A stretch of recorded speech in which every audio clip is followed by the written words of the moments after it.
Stanley Gwynn Jr. Nevertheless, I think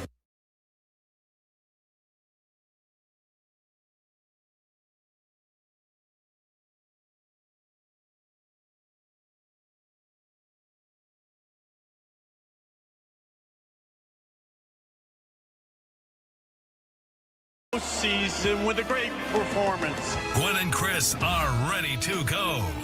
3-2 to Castellanos. The 11th pitch of the at-bat. 8 in the air, deep center field. Dean is going back, still going back. At the wall, leaps up, can't get it, and it is off the top of the wall. Castellanos into second as both runs score. What an at-bat and a 2-run double here in the top of the 4th inning. Put that guy in the team already. Come on, Nick Castellanos showing out. Yeah, right. I'm sold. Put him right in there in the number 4 spot, and drop Manny to 5th. I mean, who needs Manny? And you got Nick Castellanos slugging at spring training. He got really unlucky on that. Huh? He got really unlucky on that because he hit the top of the fence. Like, it should have gone over the fence, but it hit the top of the fence. Would have been a home run pretty much in any spring ballpark except for the one in Mesa today. The Cubs and the Padres are renewing acquaintances. I don't know if there's quite the same intensity today as there was back in October when the Cubs eliminated the Padres. Yes, I know. We all remember, don't we? 6-2 right now is the score. If you're wondering, Cubs are actually out in front. The 2 runs courtesy of Nick Castellanos right there on that 2-run double. That has been the extent of the Padres offense today. Bryce Johnson has a couple of hits. Miguel Andujar has a single and a stolen base today. A lot of the regulars sitting it out. But Nick Castellanos says, hey, look, I'm playing, and I'm planning to make this club. We're going to hear from Nick on the show today as Ben Higgins and Stephen Woods. Those 2 guys. Yes. They're down there at spring training this week. And you know what, Skraby? We like to have a friendly competition on this show, on the station. Of course. I think that, iron sharpens iron, as they say. Yeah, it's a healthy competition. I wonder if anybody, I don't know, does anybody ever ask you? I don't really get the question very often, but like, how do you guys get along with Ben and Woods? Oh. And I think we kind of poke fun a little here. I don't know if they ever poke fun at us. Oh, yeah, they do. Remember when they called you and they had you on to talk about the marijuana cigarette? I do remember that. But I think by and large, it's always been a good relationship. Both shows root for each other. Yeah. And, we even root for Braden once in a while, just for the hell of it. Every once in a while. Every now and again, yeah. But we do have a competition, I think, when it comes to who gets the better guests at spring training. I know. And if I don't have that competition, personally, I know you have that competition. You want us to get the better guests. Well, I'll tell you what, Scrabe, we're in trouble because they had a big day today on the show. I mean, we're talking Jackson Merrill. We're talking Nick Castellanos. We're talking Ramon Laureano. Gavin We're all on the – they had Gavin too. Oh, they had more than that. Jay Cronenworth. Oh, really? Yes. So they just went all in today. If you want to listen to any or all of those interviews in their entirety, make sure that you wait till our show's over, and then on your own time you can go back to 97.3thefansd.com, find Ben and Woods page. You'll be able to listen to all those interviews, but we're going to play some of those for you today, or at least some of the things that Castellanos had to say, Jackson Merrill, et cetera, and on down the line. So you'll hear a bunch of that today as we join you right now, Skraby and I, in 2 different states, 2 different time zones. And if Tony ever joins us, and it's going to be tough because the Cubs and Padres are playing in Mesa, Arizona, which is, I would say that would be like Oceanside to El Cajon, except for LA traffic, So Tony's going to, once that game is over in Mesa, he's going to have about a 45-minute drive if there was no traffic. Yeah. And we already know what the traffic's going to be in Phoenix today. So hopefully we'll be able to hear from Tony later on. He'll join us. But either way, Skraby and I got you till 6 o'clock, and we'll have some fun on the program today. Sam Levitt is going to join us here with his twice weekly update from spring training. Today and Fridays are our days. Well, are they we not, haven't Skraby? really Is that- determined today. Oh, we yet, haven't really but, determined that. I thought we had. Well, he said he wanted to keep it in the air just in case, but it seems right, to in be case like he wants to- Tuesdays or Wednesdays and Fridays is going to be. All right. Well, he'll be joining us in a little bit, so we'll get Sam's insight into anything that's going on in spring training today. I don't know if Dr. Levitt will have a update on the very nerve-wracking hemorrhoid situation surrounding Matt Waldron. Oh, my God. That is not what you want to come up with in spring training if you're Matt Waldron or anybody for that matter. I will tell you that when I hear hemorrhoids having to do with baseball, and I don't have the same access to the internet today as usual because I'm here in Boise, Idaho in the hotel. So if you can look this up, Skrabe, George Brett, the Hall of Fame third baseman of the Kansas City Royals, famously either missed a playoff game or two or a World Series game or two. World Series. It was it. So you want to hear something funny, Chris? I wish he had the worst. I think he had the worst case of hemorrhoids anyone's ever had. Like George Brett couldn't move for like a month. Look that up because I don't remember all the particulars about it. I see it right here. It was. I'll tell you this first. When I was walking Lucky this morning, I saw the neighbor. He's a big Padres fan. He stopped. He wanted to chat about spring training. We talked about the hemorrhoid situation with Matt Waldron, and then he goes, "That's crazy because George Brett had to miss 2 World Series games in 1980 for he said a the hemorrhoid." same thing. It was so it was. Was it 1980? Sorry, was that Chris actually and I are it? going to have to figure out this delay. We'll get it under control, I promise. Oh, I'm on a little delay. We can't have that. It's okay. Can't have that. It's okay. So George Brett had to leave game 2 in the 6th inning because the pain from a severe hemorrhoid was so bad that he had to leave the game, and he had minor surgery. Yeah, they had to actually do surgery on him. It wasn't just like, hey, George, here's a little preparation H. We'll see you tomorrow. Like it was a whole thing. It looks like he came back for the series because of the surgery, but he did have to leave the game because of it, and he was not comfortable throughout the series. Right, and that was 1980. That was the year that the Phillies beat George Brett and the Royals in the World Series that year. Had George Brett been healthy, the result of that could have been the other way around, but George Brett and the Royals would get their World Series 5 years later in 1985. They would beat the St. Louis Cardinals to win the first World Series. The Royals ended up winning another one with Eric Hosmer and company over the Mets. But, George Brett, when I think of hemorrhoids, George Brett's name always pops up. And I'm sure George is really happy, that the whole world always thinks of him, or the sporting world anyway, always thinks of him when they hear hemorrhoids. Yeah, because that's like the most famous one. He said, I'm reading some of the stuff. He said he doesn't, it's unfortunate that he missed the game, but he's kind of embraced the whole thing. They called him the hemorrhoids guy, I guess, for a little bit. But Chris, my question is this. Do we need to know that this surgery was taking place? Couldn't they have just, because I'm going to defend Matt Waldron here. I am positive. Now, wait a second. Wait. Are we talking about George? Are we talking about George Brett, or are we talking about Matt Waldron? Sorry, Matt Waldron. Matt Waldron. Okay. We're talking about Matt Waldron. Is he having surgery? He is having surgery. That's why he is going to miss time. I don't know. And honestly, it sucks, but he probably won't make this team because of a hemorrhoid surgery, Chris. That's tough to deal with. Also, I don't need to know this. If the team said he had an infection, he needed to have a minor procedure done. Sure, there would be a follow-up. You would have been fine with that? I would have been okay. I don't need to know everything about these guys. You didn't need this information. No. Well, I have a feeling Matt Waldron probably going to be, first of all, I can only imagine the kind of pain he's in. All right. Yeah. Like any of us can, hopefully none of us ever have to experience this, but we kind of know, an uncomfortable feeling at times 20 for Matt Waldron right now. So bad that he's got to get surgery. So let's first wish him all the best and all of that. That's important.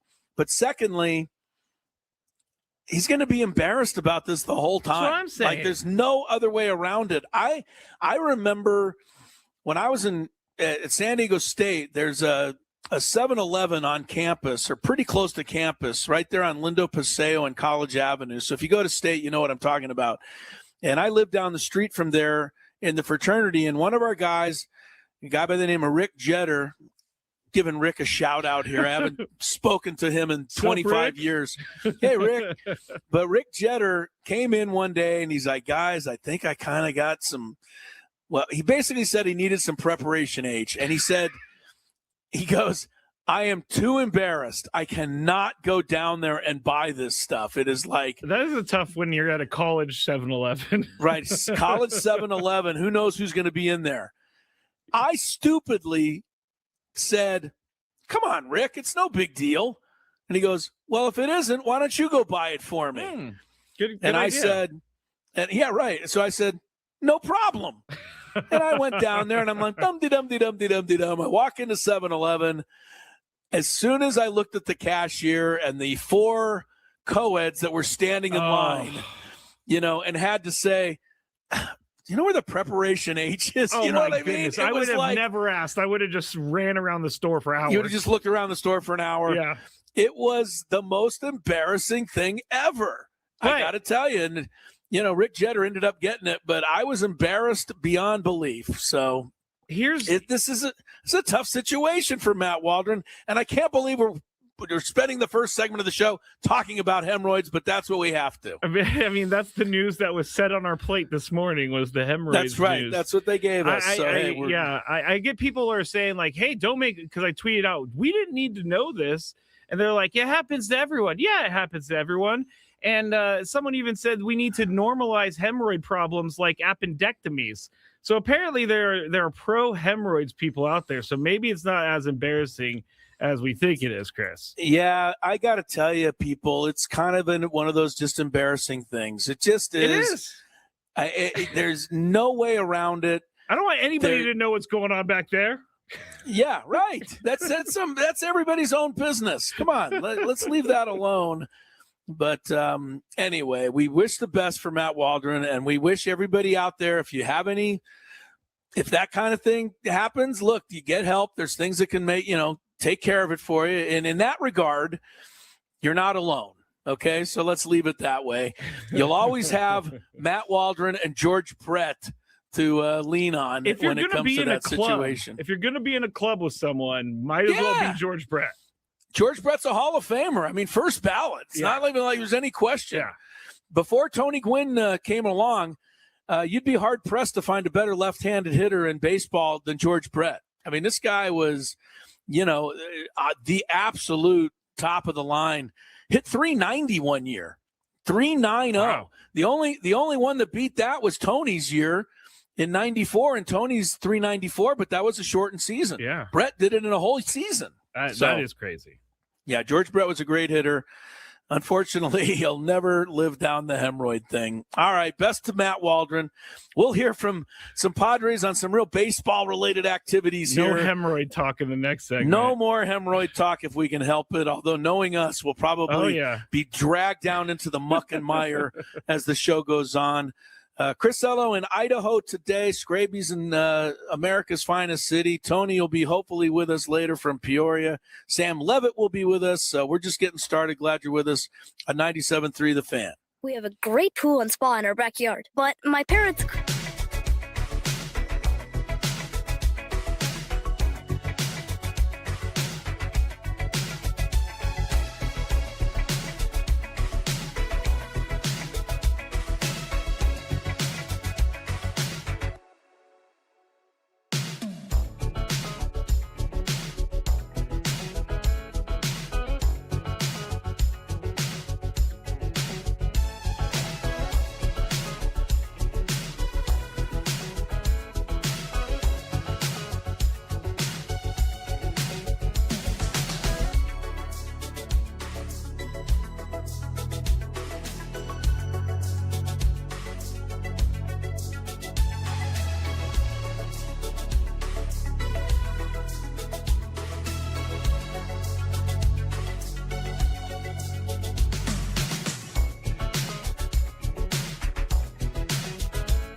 Hello, broadcasting live from the Bill Howe Grove Hotel in downtown Boise, Idaho. I didn't know.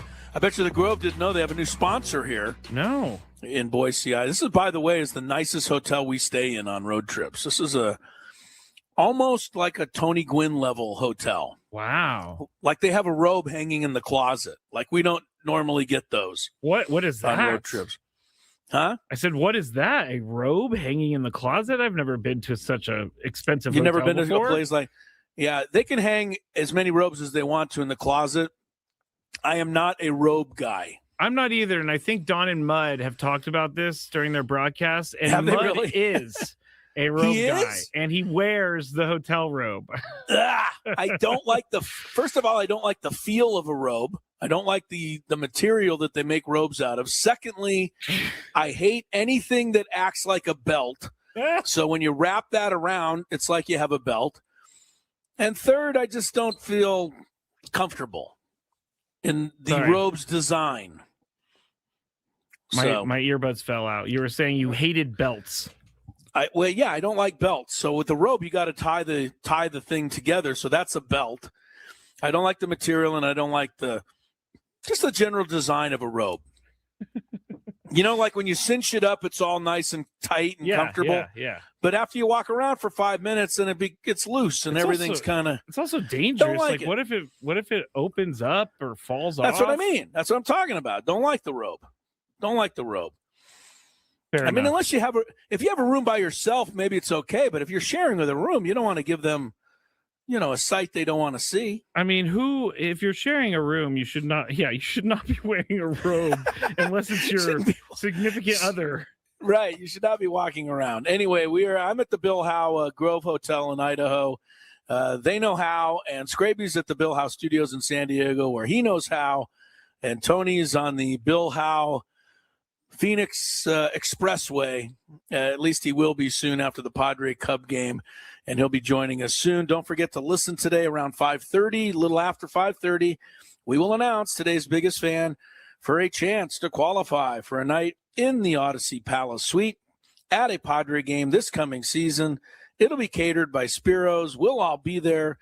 So if you want a chance to win this unbelievable prize, register your name at 973thefansd.com/biggest fan in order to potentially have your name called. We also have some Aztec tickets to give away. Aztecs, Utah State tomorrow night. Great game at Viejas Arena. Go to Aztecs.com if you want to get tickets or stick around. You might have a chance to win some here a little bit later in the program. All right, spring training today, and Ben and Woods with the big lineup this morning, and wanted to hear a little bit about what each guy said. So let's start with Ramon Laureano.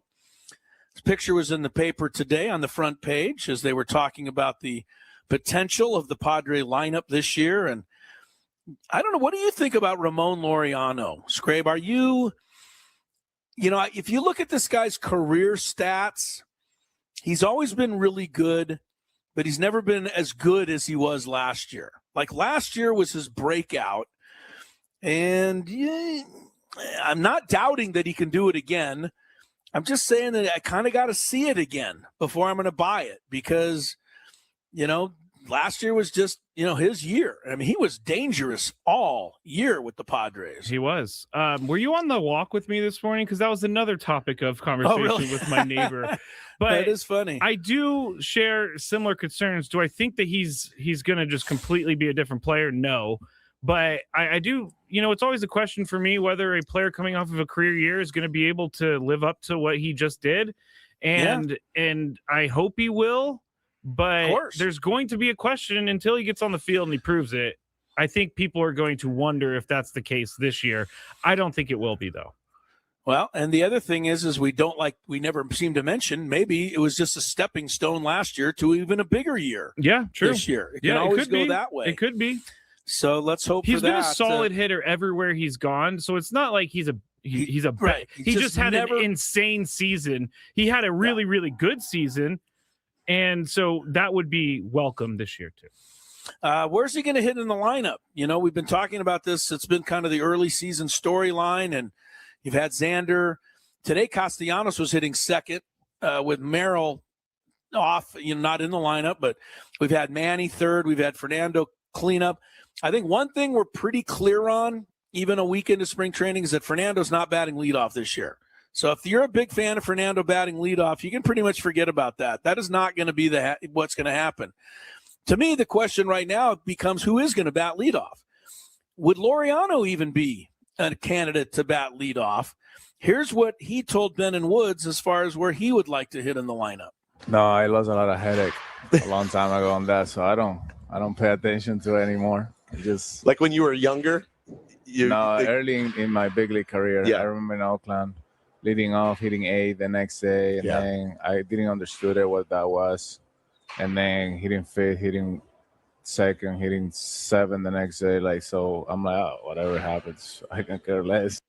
I like that, right? He just comes back after the inning and he goes, "Am I coming up?" And somebody says, "Yeah, you're up. Go up." Yeah, And it is kind of funny because we all, and I mean everybody, analytic people and fans and managers and, media, national spokespeople, focus on the lineup.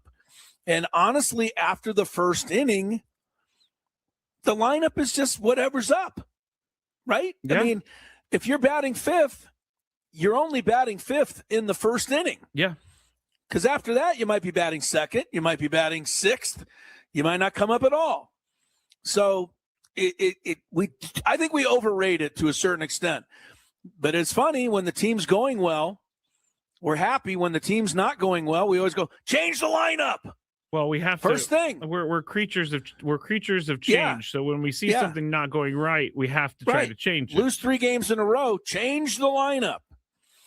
I mean, I'll be honest with you, and again, you like to play your Cher song, but the big red machine, the Dodgers in the 70s, the Yankees, the great teams, had the same lineup every day for 5 years in a row.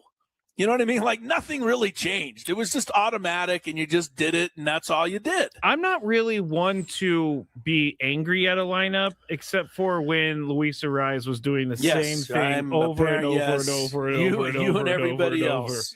And there was no thought of doing anything different. But Ramon Laureano at the leadoff, I'm not a fan of that. I really like Xander Bogaerts at the leadoff. You're liking that? Yeah. Okay. If he hits a home run, great. If he hits a double, great. I'm going to agree with Matt Snyder when he talked to us yesterday. And if you missed that interview, I would go back. It's a good one. But he said he's not sold on Xander in terms of being on base enough in the leadoff. And that is a fair question. I'm kind of with that. Not everybody has a 390 on base percentage guy. So I get that. But is Xander going to be good enough to be on enough? Because I think if he's on, he's going to steal. That part I like. Yeah. All right, here's Jackson Merrill talking about last season.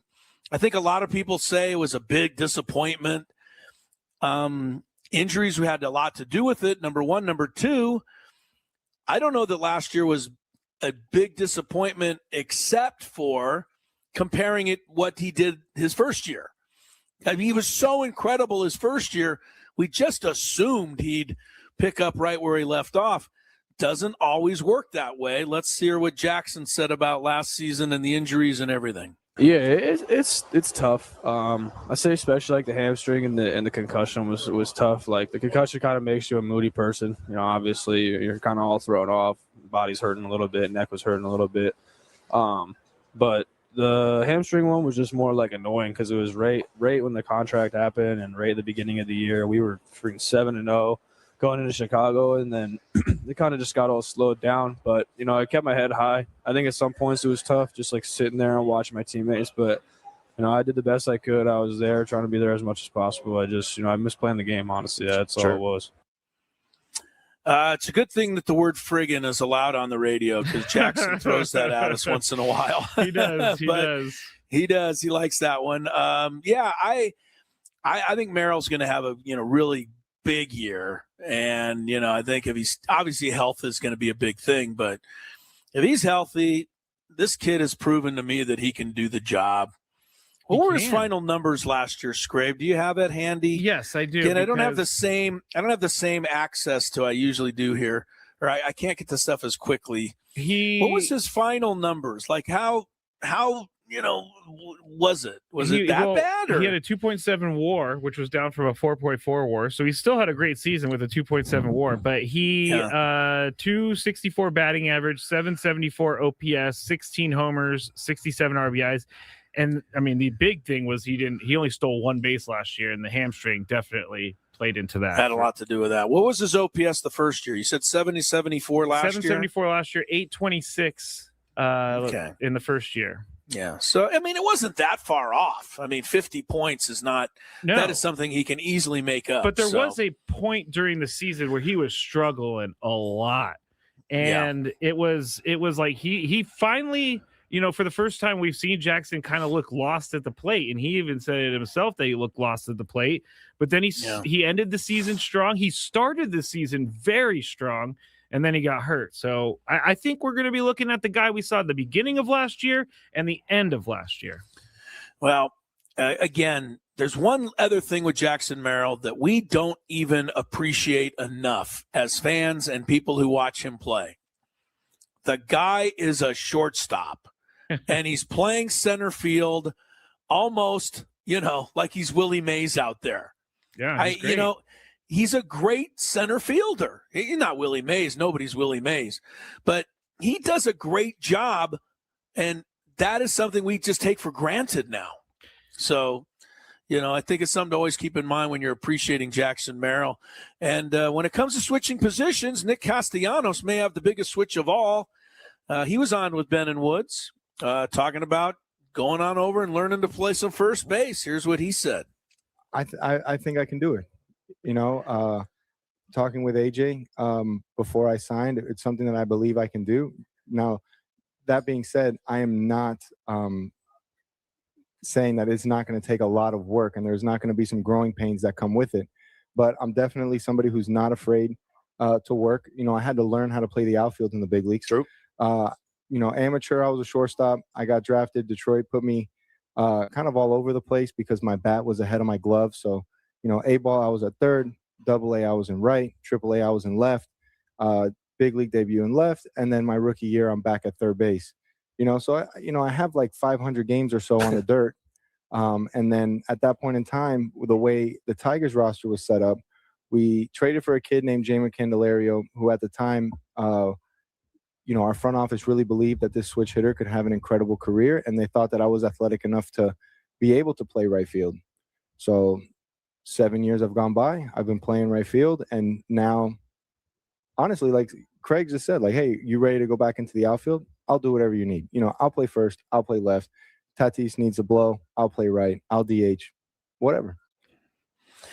That guy sounds like a real problem child, doesn't he? Sounds like a real – yeah. I mean, what are we doing? I mean, this guy's come on. What a self-centered, egotistical, arrogant, guy that nobody's going to get along with. I think that the Phillies fans – did everybody hear that answer? I mean, it sounded perfectly fine, didn't it? Yeah, it did. I think the Phillies fans are just kind of sad that it ended the way it did and the way he went out, because he was a fan favorite there. But, I mean, everything that he said there is everything that we want out of a baseball player. Yeah, that's all I want is somebody to come to the Padres and say, and he said it right away, Padres have never won the World Series. I want to help them win that first one. Hey, that's the attitude we all want. So, it is kind of interesting. I know everybody's keeping a little bit of a, kind of the ear to the ground, waiting for, the other shoe to drop or something with Castellanos, but I haven't seen any signs of that. And, let's give the guy a fresh opportunity. Like Kevin Acee said, hey, Nick, can you tell me about, what it feels like to get a fresh start? And Nick said, it's a fresh start, period.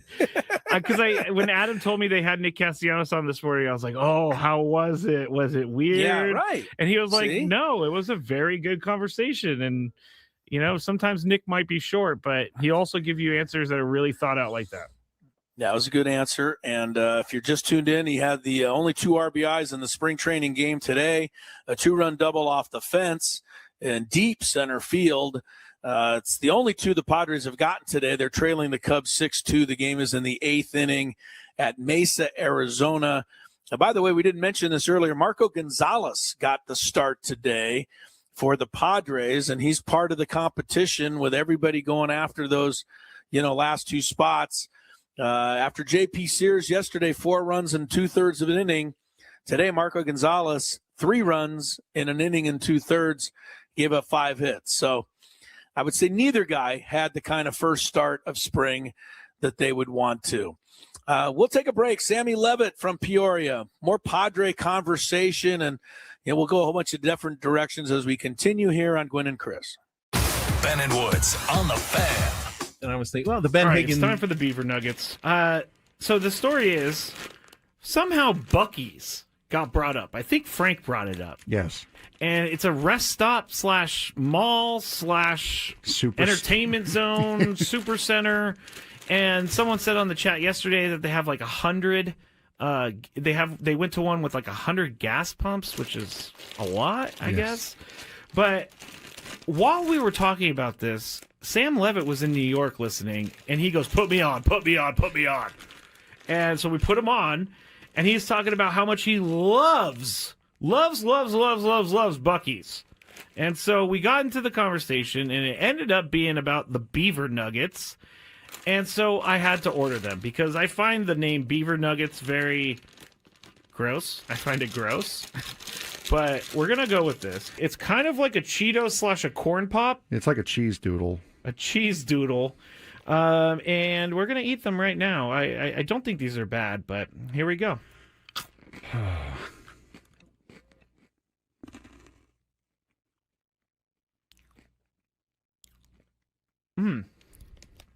I like it. It tastes like a corn pop. I was just saying it tastes like a waffle, really. It does kind of taste like a waffle. You know what? I'm in. These are good. Yeah, I'm not. You want another one? No, I don't want another one. But yeah, I mean, it tastes like a waffle, like a waffle with syrup on it. It's pretty good. I gotta say, I'm not hating these at all. Actually, they're very good. I like this. The waffle is a perfect explanation. If you've ever had, I'm sorry, I'm talking on the microphone with food in my mouth. But if you've ever had a what is it? A Lay's potato chip that's waffle flavor. It's kind of like that. Sad Fryer says, "Are they cheesy?" No, they're not cheesy at all. Actually, they're sweet. No, it's like a hard waffle with syrup on it, with dried encrusted syrup on it. Now I don't exactly know what the puff is. It could be just fake something. Most likely. I mean, it's like caramel a little bit too. All right, I gotta stop eating these because I will eat the whole bag. I love these things. I'm gonna leave them here though because I will eat this if I go home. It's just gonna be a bunch of beaver nuggets in my bed as I sleepwalk or something like that. All right, it's time for the Beaver Nuggets. So the story is somehow Buc-ee's got brought up. I think Frank brought it up. Yes. And it's a rest stop / mall / entertainment zone, super center. And someone said on the chat yesterday that they have like 100. They went to one with like 100 gas pumps, which is a lot, I guess. But while we were talking about this, Sam Levitt was in New York listening, and he goes, "Put me on, put me on, put me on." And so we put him on, and he's talking about how much he loves Buc-ee's. And so we got into the conversation, and it ended up being about the Beaver Nuggets. And so I had to order them because I find the name Beaver Nuggets very gross. I find it gross. But we're going to go with this. It's kind of like a Cheeto / a corn pop. It's like a cheese doodle. A cheese doodle. And we're going to eat them right now. I don't think these are bad, but here we go.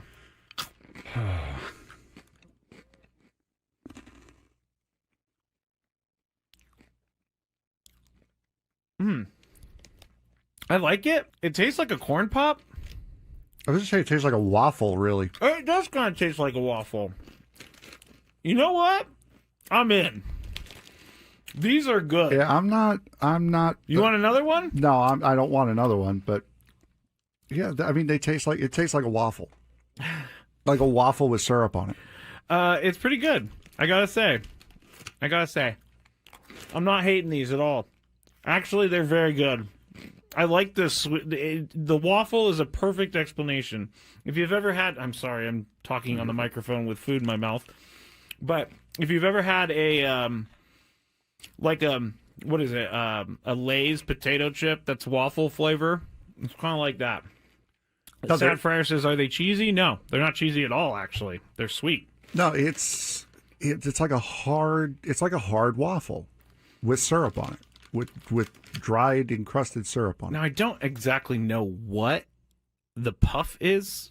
It could be just fake something. Most likely. I mean, it's like caramel a little bit too.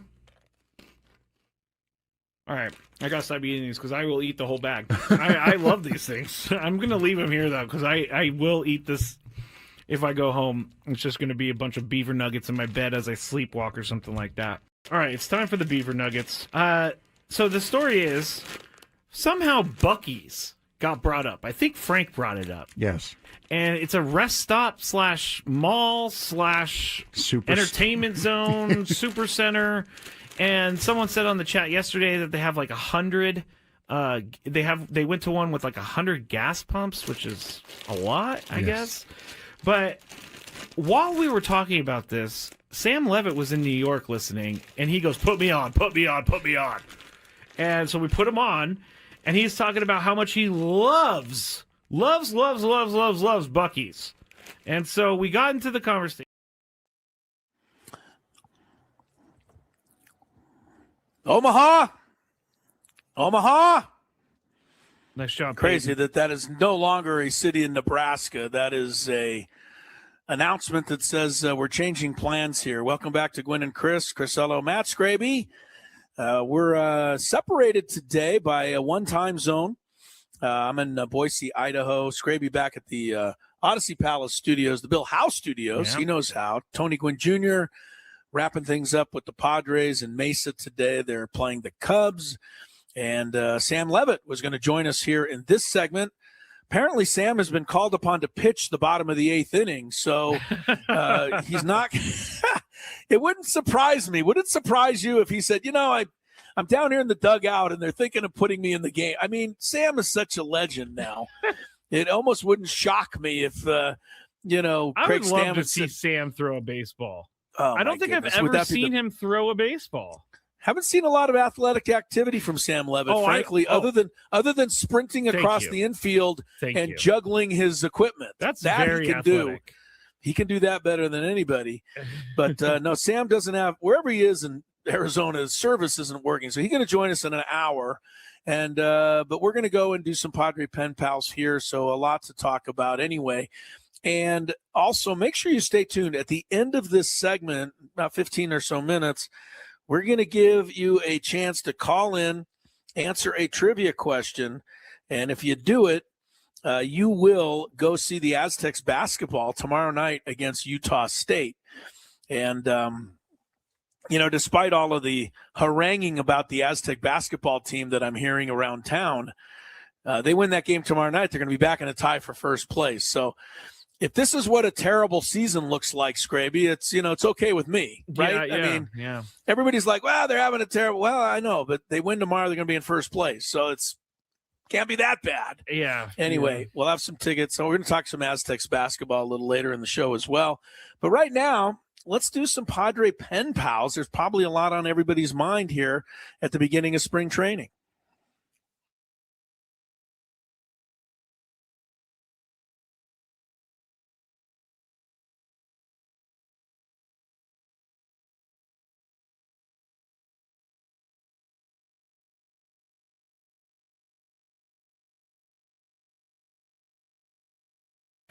All right, if you've never heard Padres Pen Pals before, oops, I didn't put Chris up. There he is. If you've never heard Padres Pen Pals before, it's kind of morphed because I used to get direct questions, and now I don't get direct questions because I don't. And so I take like tweets or thoughts that I see out there, and I form it into like kind of a question for everybody. But sometimes I do get questions. So if you want, right, that's not to say if you don't have a question Yes. that you would actually like, us to answer. Thank you for saving that, Chris. Feel free to send it in. Skraby will still get us to answer it. Otherwise, we're going to address, the big storylines going on out there. Correct. I love the open to this segment because, Uncle Teddy says hurt the pelota big time. Of course. I really miss Uncle Teddy. I do. It's just on the air. Here's a it's concept. fun to have. Bite me. Exactly. That's what I miss. I can't help it. We got to have him on again. I know he's been hasn't he been doing a semi-regular hit with Ben and Woods in the morning? Have you heard any wind of that? I have not caught wind of that. I thought they were trying to do something called Teddy Tuesdays. I don't know if that ever came to pass, but either way, next time we can get Ted on, it's always a pleasure. It's Yes. always a pleasure. We should have him in studio one day and just say go, and then have him just talk. We could all leave Yeah. and come back in 4 hours, and he would still be going. And I'll be like, you want to take Skraby show? Okay, you keep going, Ted. That is one of the most incredible things I've ever seen when he would do that, along with the fact that he used to host the nightly sports report on Channel 8. And that's when the sports report was like 7 minutes long, if you can believe it. That's a long time for a sports Yeah, report. right. And he would do the sports report with no teleprompter, the whole thing. And, he'd be right on it. Ted has a gift. What can you say? I was informed that he has been on Ben and Woods, but he does not have a regular hit with Ben and Woods. All right. Well, good. Then we're going to get him on our show one of these days. Here. All right. All right. Padres That's my Pals. Padre Pen Pal concern. Now go on to the rest of them. Okay, we will go to the concern. We just talked about this guy. Actually, we just heard a clip about this guy, but our first pen pal is about Nick Castellanos. I'm coming into this season open and optimistic.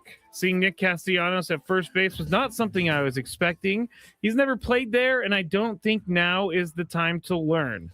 Do you guys, Chris, think Nick Castellanos is going to play first base this year? I don't even think it's a question, really, unless he doesn't make the team.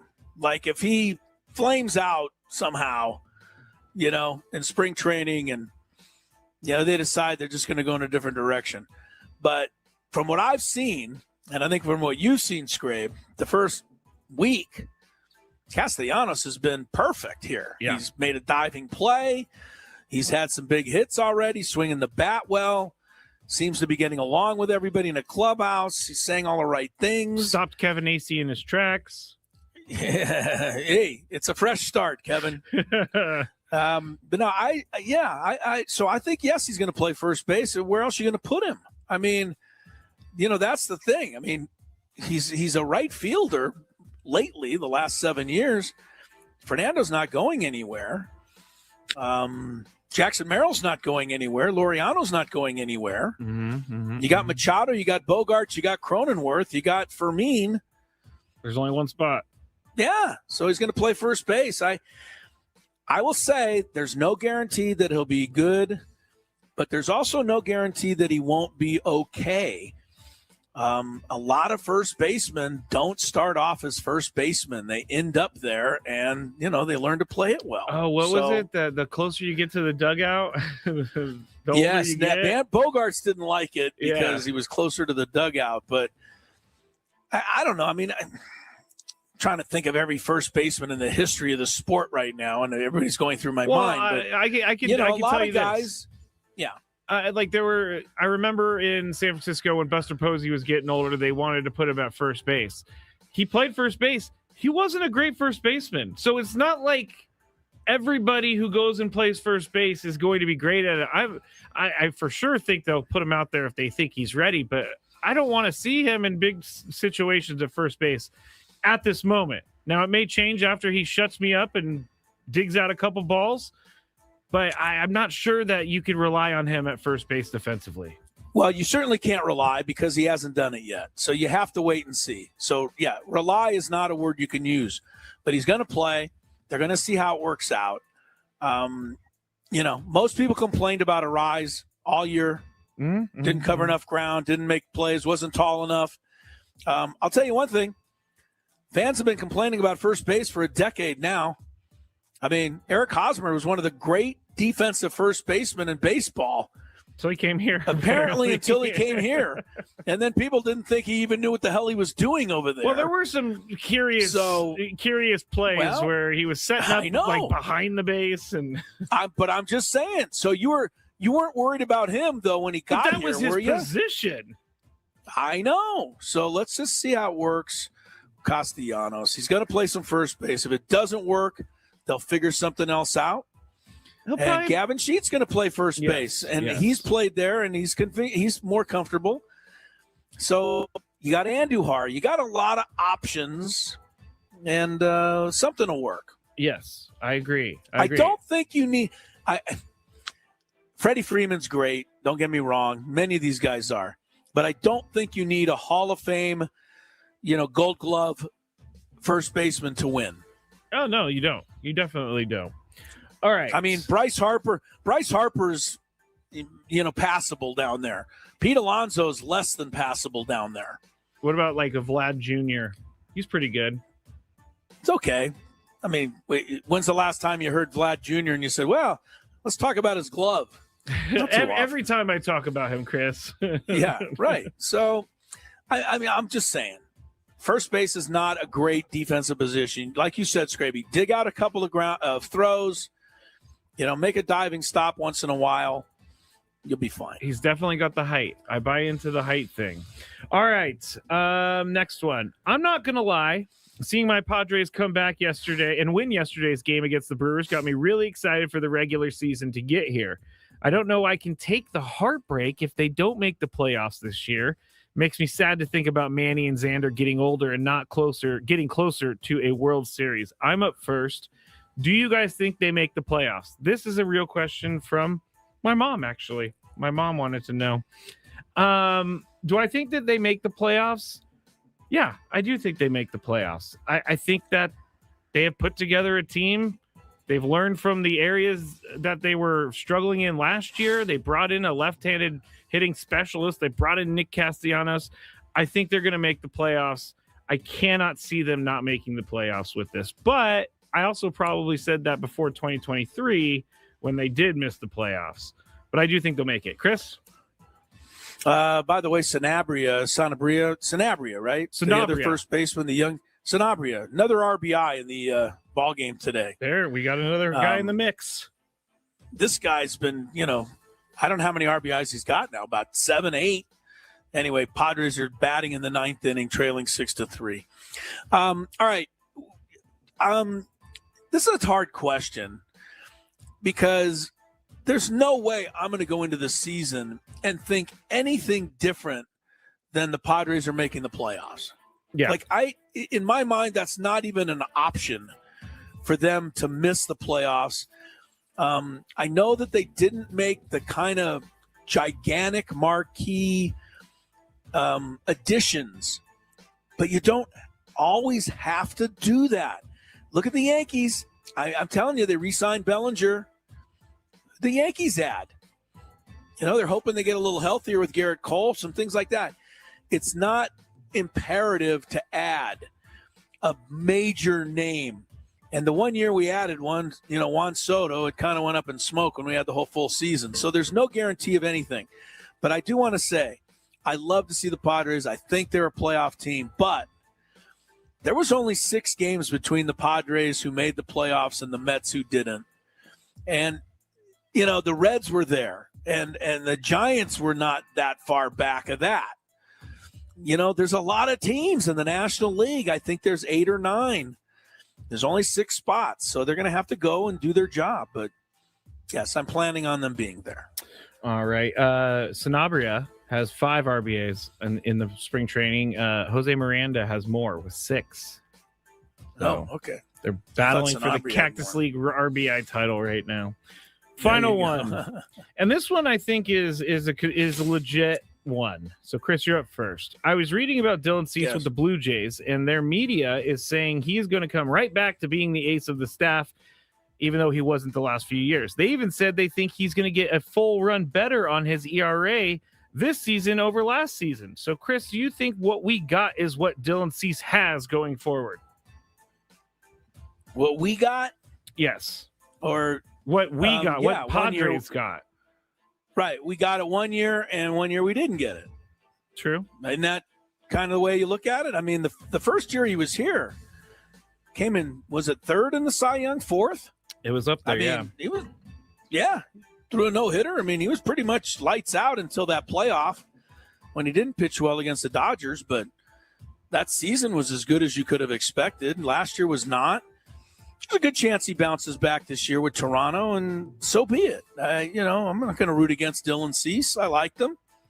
I'll root against him when we get to the World Series and we have to face him. Then I'll root against him. Other than that, yeah, good for him. He signed a big money contract. He's got the kind of stuff that warrants that kind of payout.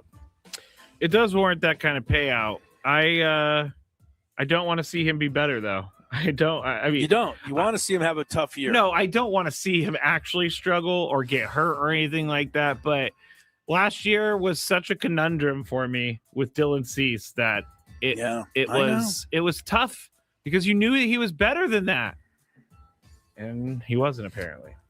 The one thing that I've kind of stopped doing, or at least done my best to stop doing, and I advise everyone else out there to try it. Stop rooting against all the players that used to be Padres. Because, first of all, there's a lot of them out there. But we're not the only team that has a lot of ex-players. We just are closer to the situation here. Yeah. But everybody's got ex-players that are out there doing something for somebody else. So, you ever heard of James Wood? Yeah, I've heard of him. I know. He's on another team. I get it. Jacob Marcy. I know. I get it. Stop doing it to yourself. Give me 2 Utah State basketball players that are currently playing a key role active in the NBA right now. There's only 2 of them. Give me 2 Utah State basketball players that are currently playing an active role in the NBA. 833-288-0973. If you're first with the correct answer, you'll see Utah State and the Aztecs tomorrow night. Good luck.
Yes, we are, and we get into hour number 2 of Gwynn and Chris for a Tuesday. Sam Levitt will join us in this hour from Peoria.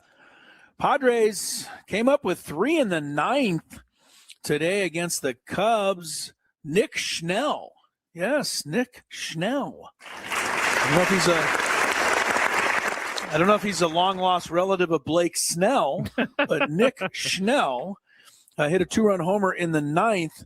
Padres came up short, though. They lose to the Cubs 6-5 today in spring training. Nick Castellanos drove in a pair, and wasn't a great outing for Marco Gonzalez, inning in 2/3. He allowed 3 runs. So that's the story. Now, they were in Mesa. The question is, clock's ticking, Skrabe. Can Tony get back in 2 or 3 hours from that game so that we have him on the show today? It is not a sure thing, but hopefully we'll get to hear from Tony a little bit later on. Either way, Skraby and I have you covered until 6, and then the Chronicles, Skraby's Chronicles from there. Congrats to Zach. He was on this question. Oh, yeah. And he was right on it. The 2 current NBA players who contribute mightily to their teams that are from Utah State. One is Neemias Queta, big center, has actually started 52 games for the Celtics this year. Whoa. He started all but 1 game. And he's averaging 9.5, leads them in rebounding at 8.3. He's a Utah State guy. And the other one, who started 23 games this year and averages 13 points a game, Sam Merrill with the Cleveland Cavaliers. Both are Utah State guys, and Zach came up with it, and he'll go see Utah State without those guys, but he'll see what Utah State has this year, which is a pretty good team, taking on the Aztecs at Viejas tomorrow night. All right, in this hour too, Scrape, I want to talk about the NFL quarterback situation. I'm getting kind of a kick out of, like, every day do they have to ask the Dolphins GM what they're going to do with Tua?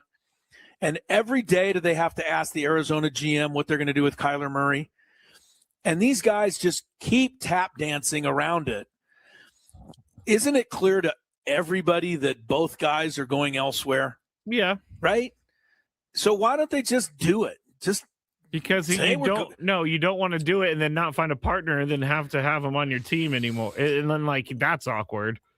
Well, here's what's going to solve the whole problem. Send Tua to Arizona, send Murray to Miami, and keep their salaries and just let them see if they can make it in a different place. Ball game, he says. I don't know. We'll see. We'll talk about that. The Vikings also say they're, I don't know if they've given up on J.J. McCarthy now, or I think you got to bring in someone else just to compete. Well, they're saying everything's on the table, and I'm saying everything's not on the table because there's no way they're trading for Tua. You know what I mean? Like, Brian Flores. Don't tell me everything's on the table. They're not bringing Tua to Minnesota to play with Brian Flores. Yeah, so not everything's on the table. I read they're interested in Mac Jones. Mac Jones? Mac Jones. Mac Jones? I think Mac Jones and J.J. McCarthy are basically the same guy, although Mac Jones was a lot better last year than he was. I wouldn't do that because of the injury concerns for the brittle Brock Purdy that I have. Brittle. How many games did he miss last year? 10? He missed 8, I think. He was every time he came back in the lineup, it was like, wham, back on the injured list. No, he did not. Are you ready for some Daily Gambit? I am. Let's go. Do you like money? I think about money a lot. Do you like money without doing anything? Winning. Do you want to make money while watching sports? I think Washington is immortal luck. Washington! Woohoo! If you answered yes, this is your segment. Just don't blame us when you lose. Nothing is ever your fault. It's your game. Take it. Gwynn and Chris go through the top bets of the day in The Daily Gambit on 97.3 The Fan. Daily Gambit is our daily sports betting segment here on Gwynn and Chris. Please, everybody, gamble responsibly. If you would have bet on the home runs over under 1.5 home runs for Connor Griffin, the number one MLB prospect, you would have won the bet because he hit 2 home runs today, Chris. This dude, it seems like it's the ball. It's Connor Griffin's world, and we're all living in it. This guy, the fact that he's a Pirate concerns me because nothing ever seems to work out for the Pirates. But everything else you hear about, Paul Skeens. Yeah, Skeens has worked out. I mean, they haven't won any games, but this Connor Griffin's supposed to be like the greatest, prospect in the history of baseball. I don't know how he's supposed to live up to that, but so far so good. Hit 2 home runs today. I feel Shortstop. like every single prospect at number one is the best prospect of all time. No, this guy's even got more hype than those guys, I think. Yeah, the things I've read, man, they are sky high on this guy. All right. Good start for him today with a couple of home runs. You're right. Good call. One off of Ranger Suarez, too. Yeah, that counts. Oh, by the way, was it the same game today that Ranger Suarez was pitching? I think it was. Look this up, Skraby, if I'm wrong, but I think I'm right. What? The first 6 pitches of the game, the catcher challenged 3 of them, and the catcher was right every time. Oh, let me see. That's not going to play this year. That's not what this was designed for. I'm telling you, this whole thing was designed for bases loaded, 2 out, ump misses the call, you challenge. But with the rule that you can get unlimited challenges as long as you're right, catchers are right there. And I think they're going to get them right. And they're going to be challenging like this. I mean, you can't have every pitch challenged 3 of the first 6 pitches of a game. No. That's not what this was for. No. And I don't see anything about this, but I'm not saying I'm sure you saw it in the right place, but I did. I saw it. There was a film of it, video of it on Twitter today, and Ranger Suarez was pitching, and the first 6 pitches, 3 of them were challenged. And the catcher was right every time. So that means the umpire was wrong every time. Yeah, I don't think that people are going to really. That umpire probably just is not going to umpire Major League Baseball games. But anyway, I'll look into this I'm just saying, keep an eye on my concerns about this challenge system. Those are my concerns. We'll see.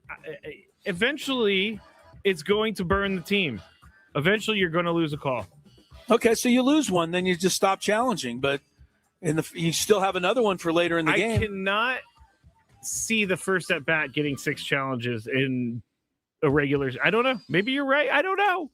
It sounds crazy. Not you sound crazy, but the outcome sounds crazy. The day that you go to opening day and Tariq Skubal, first 4 pitches, and the catcher for the Tiger challenges 3 of them, everybody's going to feel some type of way about that. It's going to be like, are you kidding me? Challenged again? They'll make some sort of buy rule next year if that does become a problem. We'll see. All right, let's go to the Gambit. What do we got? Louisville was a 3.5-point favorite over North Carolina. And you went North Carolina. I went Louisville. North Carolina did win 77-74. Houston -1.5 at Kansas. You went Houston. I went Kansas. Kansas did win by a lot, 69-56. I got to say that was a dumb bet by me. Bill Self is now 41-0 at home on Big Monday basketball games. Really? 41-0. You talk about a sure thing, and I missed it. I don't buy into those stats. Okay. No. I mean, there's something there, but how can you say that it's because it's a Monday night? I don't know, but it's just one of those things. All right. Pistons -1.5 against the Spurs. We both went Pistons. We were both wrong. Spurs won 114-103. Who had more points? Cunningham -3 on the spread or Wemby? You went Cunningham. I went Wemby. Cunningham had 13 after the spread. Wemby had 21. So not high scoring for those guys who usually do score a lot. Kevin Durant over under 25.5 points. You went under. I went over. He had 18. And then the Baylor women's team, which got us started on a whole talk about Waco. yesterday. Yeah. And it was also pointed out to me that Chip and Joanne Gaines are from Waco. So if it's good enough for them, it's good enough for us, Chris. I guess. Baylor women's minus 9.5. Kansas State. We both went Baylor. Baylor went 80-54. All right. So I think we were both 3-3 yesterday. If you add it all up. Not great. Not great. Yeah, not great, but we're still alive. We're still in the game. So let's go to tonight. We got some really good college basketball games, starting with number 1 Duke, 17.5 at Notre Dame. Now I can guarantee, if Duke loses this game, they are storming the court. Notre Dame fans would never miss a chance to storm the court. They did it way back in the old days when they broke John Wooden's streak at UCLA. They are storming this court tonight. John Shire, beware. John Shire is going to be like, everybody stay away from the coaching staff. Stay away from my guys. I'm taking Notre Dame because darn well that's what I want to see, Skrabe. I'm going to take Notre Dame because 17.5 points is a lot. All right. We got Miami, Ohio, trying to stay unbeaten.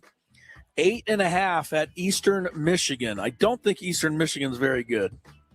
8.5, huh? They are getting 8.5 on their home floor. What do you think? You're first. I'm going to just keep putting my faith behind the Red Hawks. Riding those Red Hawks. Yep. There's really no reason to doubt them yet. I'll take them also. I'm in Boise, so maybe I'll go to the game tonight. Boise State 8.5 over Wyoming, playing right down the street here from where we're staying. Wyoming's not having a good year. Boise is. I'll take Boise. I don't like giving that many points, but I will. I'm going to go Boise as well. Going Broncos. Yep. I don't know. This is one from my childhood, so I had to put it in. USC and UCLA are playing tonight. That used to actually matter. I don't know if that matters anymore. Did they fly them to the East Coast and then turn them around to fly back just because they have to? Whatever they did, Mick Cronin will tell you about it after the game. I will take UCLA is favored by 7.5. The game's at Pauley Pavilion. Scrape. The all-time rivalry, SC UCLA, Eric Musselman and Mick Cronin. I'm going to go USC. You're going SC, taking the points. Yeah. UCLA's been really good at home. I'm going to take UCLA. I'll tell you what would be more exciting than the game, though. If at halftime they just, put Mick Cronin out there in the middle of the floor with Eric Musselman and had him drop gloves, that would be a hell of a match. You want to see those two fight? I want to see the two of them go. I want to see Musselman take his shirt off and preen to the crowd like he did a few years ago. See, I think Musselman would probably destroy Mick Cronin because Mick Cronin is not as in shape as Eric Musselman is. You're going Musselman on that one. Yeah. All right. Yeah. Unfortunately, I don't think we'll get to find out, but it would sure be fun. Lakers home 5.5 over Orlando. I can't figure out the Lakers. I'm going to go Orlando just because the Lakers seem like they're due for a bad game. There's just no telling with the Lakers. They lost at home to the Celtics the other day by like 15, 20 points. Yeah. This team makes no sense to me. It makes no sense. And a lot outside of Tony Good Jr., a lot of people have turned on LeBron. I told you, if you go on Twitter, man, there are examples of him flopping every day. Tony's the only one that keeps sticking up for him. So, one thing I know about Tony is he will defend the athlete. I commend. Yes, he will. I commend, but we're going to have to really nail him down on a couple of these videos and go, Tony, you really can't defend that. You just can't. And he will. And he will. I'm going to go Lakers. Go Lakers in this one. All right, and then one more because we had the trivia. Nehemias Queta for Boston tonight. They're at Phoenix. Or Sam Merrill for Cleveland. They're taking on the Knicks.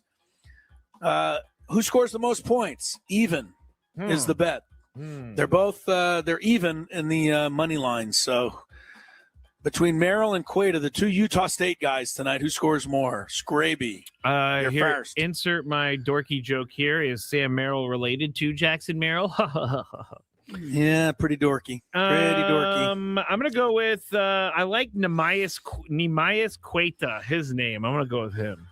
He's good, man. Skraby goes with Cueta.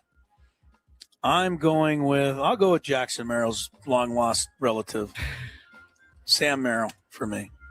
All right. Okay. There's our picks for tonight.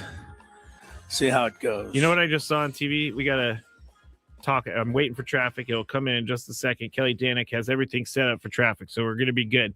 But I just was watching the TGL on TV, the golf league, the Tiger Woods indoor golf. And this is why I love it, Chris. They had a pro golfer just go up right now, and he was in the sand on like some island hole, and he hit the ball, and it went all the way over the green, and he hit it into the water on the other side. And that's what I love about this, is even the pros make terrible shots in this game. And I love it. I love it. It's the stupidest thing television has ever put on. It's really popular. I don't know with who, but it can't is. be really popular. There's no way it's really popular. There is so much money being put into this. You got the owner of the Broncos. Yeah, I know people are putting money in, but does Tiger even swing a club, or does he just stand there? No, he used to, but he obviously can't play right now. So he's kind of just like the ambassador of the league. Yeah, this whole thing is. I can't believe you're watching it. I you know what, Skraby? I apologize for taking you away from it here this afternoon. I know you know doing the show. This. You know while I it's love on. This. Oh, great! Now we have Jason Kelsey as a part of the. Now I'm out. Now I'm out on TGL. We don't need Jason Kelsey. They brought Jason. There's more than one Jason Kelsey. No, it's the. Oh, I see what you're saying. There might. He's like the Snoop Dogg now of broadcasting. He just shows up on every event. Like, I didn't need that. Anyway, right. If you get Jason Kelsey on, your event is cool. All right, when we come back, I got to defend our guys, the U.S. hockey team. They're taking undue criticism, a lot of it. Why? Try to sort that out once we get some traffic and get back on Gwynn and Chris.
I'm giving a round of applause, Skraby, to one of the biggest upsets in sports history.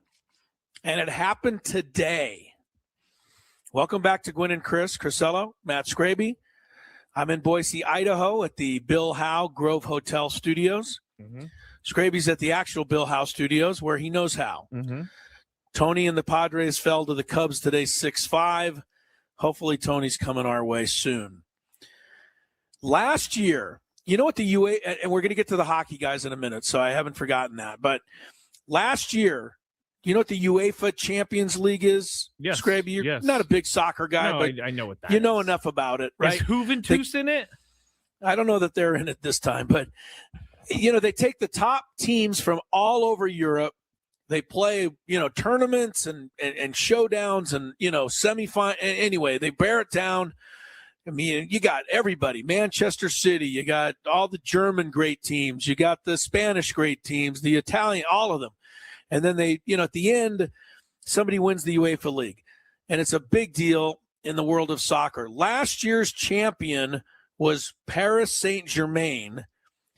The team they beat in the final last year was Inter Milan from Italy. Inter Milan made all of them, and they just call them Inter. So I'm trying to be hip on my soccer. Okay. Here's the biggest upset, and it happened today. In the round of 32, a team from Norway called Bodo Glimt, Bodo, B-O-D-O /Glint, Okay. G-L-I-M-T, Glimt. They're from Norway. They eliminated Inter Milan today in the UEFA Champions League round of 32. Wow. Last year's runner-up, they knocked them out of the tournament. Soccer people in Europe are just like going absolutely crazy over this. This is like no possible way this could ever happen. A team from Norway has never won a game in the Champions League. And this team, and in order to knock a team out, you have to win a 2-game aggregate. So they beat them the first game, and they beat them again. Oh, that's now they've that's advanced. deciding then. It's not just a Right. lucky day. That means that Yes, you actually did something to beat that team. But that's why I say it's such an upset, because you couldn't just get a lucky goal. No, you had no. to actually be better than them for 2 games. And anyway, Bodo Glimt is now the darling of European soccer. Everybody's like blown away by this. Do you feel? And, do you feel that this is? I'm sure there's soccer fans out there that know more about this than I do, because I'm just reading this. But this has got to be one of the biggest things, like in UEFA Champions League history. Do you think for this to happen? That a team? I love the story of the team actually winning, but I hate that they go on in the tournament because they're going to get blown out in the next game. Most likely. Well, most likely. But before you say that, apparently, and I'm reading the story, so all of my information is coming straight from the wire here. Yeah, exactly. Apparently, in the last couple of months, Bodo Glimt has defeated Manchester City, Atletico Madrid, and now they've knocked out Inter Milan in this tournament. So apparently, they're on the rise. This Norwegian club, where they've never done a thing, is doing something remarkable. Wow. That is pretty anyway, remarkable. Don't want to ever be known as somebody who doesn't talk enough soccer. All right, very quickly, the U.S. hockey team. They win the gold medal. They get a call from the president in the locker room, like a lot of these, great teams do. President talks about, inviting them to the White House and, tosses in his line about the women's team. And the men's team did what I think any team would do, whether you thought it was funny, a joke, whatever. They just kind of laughed along with it. And that's what they should do. That's exactly what they should do. And now everybody is being critical of the men's hockey team, saying they had no respect at all for the women's team. And nothing could be further than the truth. And all of these players on the men's team are coming out saying, you're speaking out of pocket here. We hung out with the women's team. We rooted for them. We got to know them. We are so proud of them. They're proud of us. It's a mutual admiration society, back and forth. I'm tired of a couple things. One, politics does not have to be dragged into everything, especially this, which is like such just a great sports moment. But B, if you're going to drag it in, get it right. Get it at least right. The men's team has all the respect in the world for the women's players. And I just, that should be out there, because this is a great moment in sports and in hockey and in Olympics.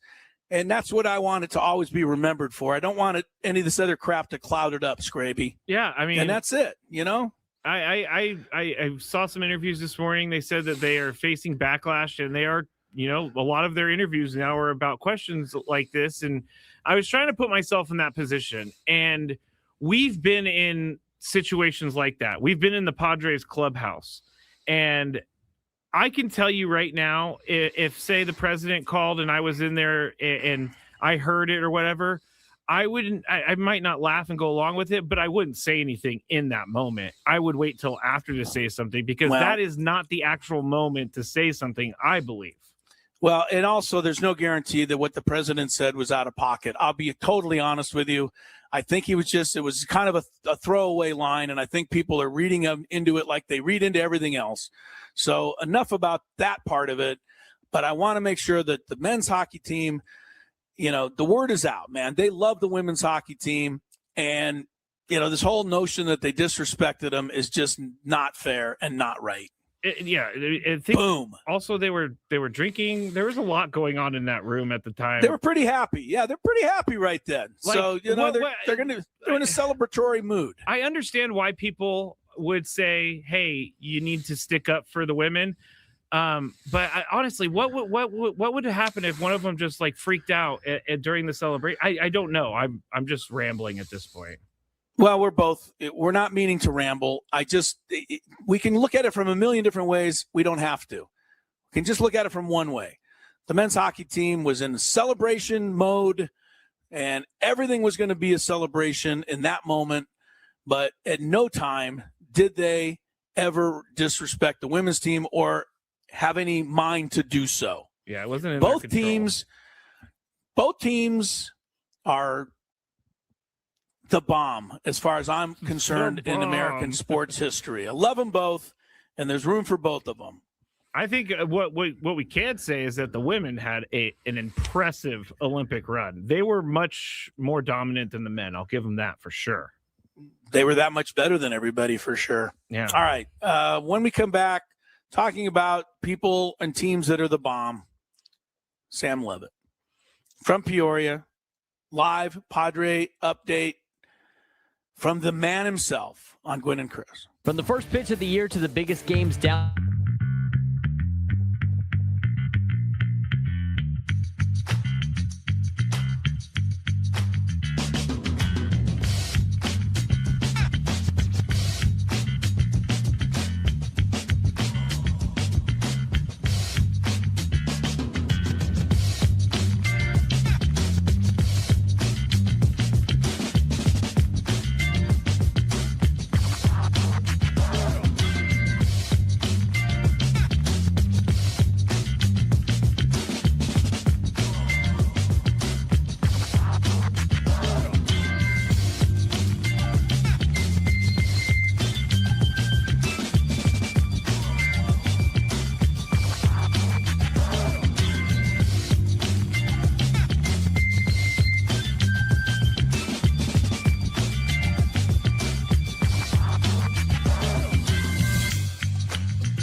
know what happens with these guys, but it's a 6-minute break and they end up disappearing all the time. Chris is there somewhere. We will get him back, but we are going to talk to Sammy Lev here in just a second. If you love Mediterranean food, try Spiro's for authentic Mediterranean cuisine in Coronado or La Jolla. For dining or takeout options, visit spiroscuisine.com. Sammy Lev joins us live from Padres Spring Training, presented by David P. Shapiro, criminal defense attorneys, helping good people. Hold on, Chris is back. Helping good people regain control of their future when charged with a crime since 2010. Visit davidpshapirolaw.com. All right, Chris, you are back. And I'm back. No, Okay. I didn't take a nap. No, I would no. never. Oh, you were faking the nap. I see. I was faking the Tony Gwynn nap there. Yeah. I'm back. Let's go to traffic real quick, and then I'll give Sam a call. All right. Injured? Demand justice. Demand Jurowitz. 855-GetRoss.com. Here's Kelly Danick. Traffic is brought to you by Frozen Ropes baseball and softball training facilities. A couple of problems on southbound 5. One is a stalled vehicle before SeaWorld Drive. It's in the fast lane. It looks like another vehicle may have pulled over to assist. Then further down right before 28th Street, an accident has been cleared out of the left lane. You might see a little residual slowing there. Northbound 5 near the 54, reports of some sort of debris in the second lane from the left. Register for Frozen Ropes Baseball Summer League with 8 games and 8 practices for ages 6 through 12 and receive $100 off your registration fee at SanDiegoFrozenRopes.com. That's SanDiegoFrozenRopes.com. I'm Kelly Danick with Gwynn and Chris, San Diego's #1 sports station, 97.3 The Fan. All right, Sam Levitt is our guy at spring training. He's our guy everywhere. We love this guy. You love this guy. He's our Padre pre- and post-game show host, but so much more than that. And Sam Levitt is going to be our guest. All right, I'm pausing, I'm delaying, I'm stretching. So we try to bring Sammy on. Padres lost 6-5 today to the Cubs. Padres are 2-3 in spring training action. I think that's kind of my ball game, right? If they're 2-3, it's over. Marco Gonzalez started today for the Padres, an inning and 2/3, 5 hits, 3 runs. Not what he had in mind. Really no other recognizable names pitched. I guess Marinaccio pitched today, inning and a third. As far as offense is concerned, Nick Castellanos keeps it going. 2 for 3 with a 2-run double that was off the center field wall. Our guy Sanabria had another RBI, his 5th of the spring. Nick Schnell, not related to Blake Snell, hit a 2-run homer in the 9th. The Padres came up short 6-5. All right, there's no way I can stretch any further than that. We are trying to. So give me an update on where Sammy is. We what's will going get on. him as soon as possible. All right. Well, I'm going to try I guess to call that him one more time. All right. Oh, wait. Someone's calling. Maybe Give that's me a him. second. Could it be? We're all on the edge of our seats. I don't hear anything. False alarm. Are you just going to keep randomly saying words? He's here. Who, me? Yes, he's here. You're like, false alarm. Is he on? He's right here. I just got him in. Yeah. Well, you never said he was on. Well, it just happened. Sammy, what's going on, buddy? Hi, Chris. Hello. Greetings from near Flagstaff, Arizona. I apologize. I was in a spot with bad cell service.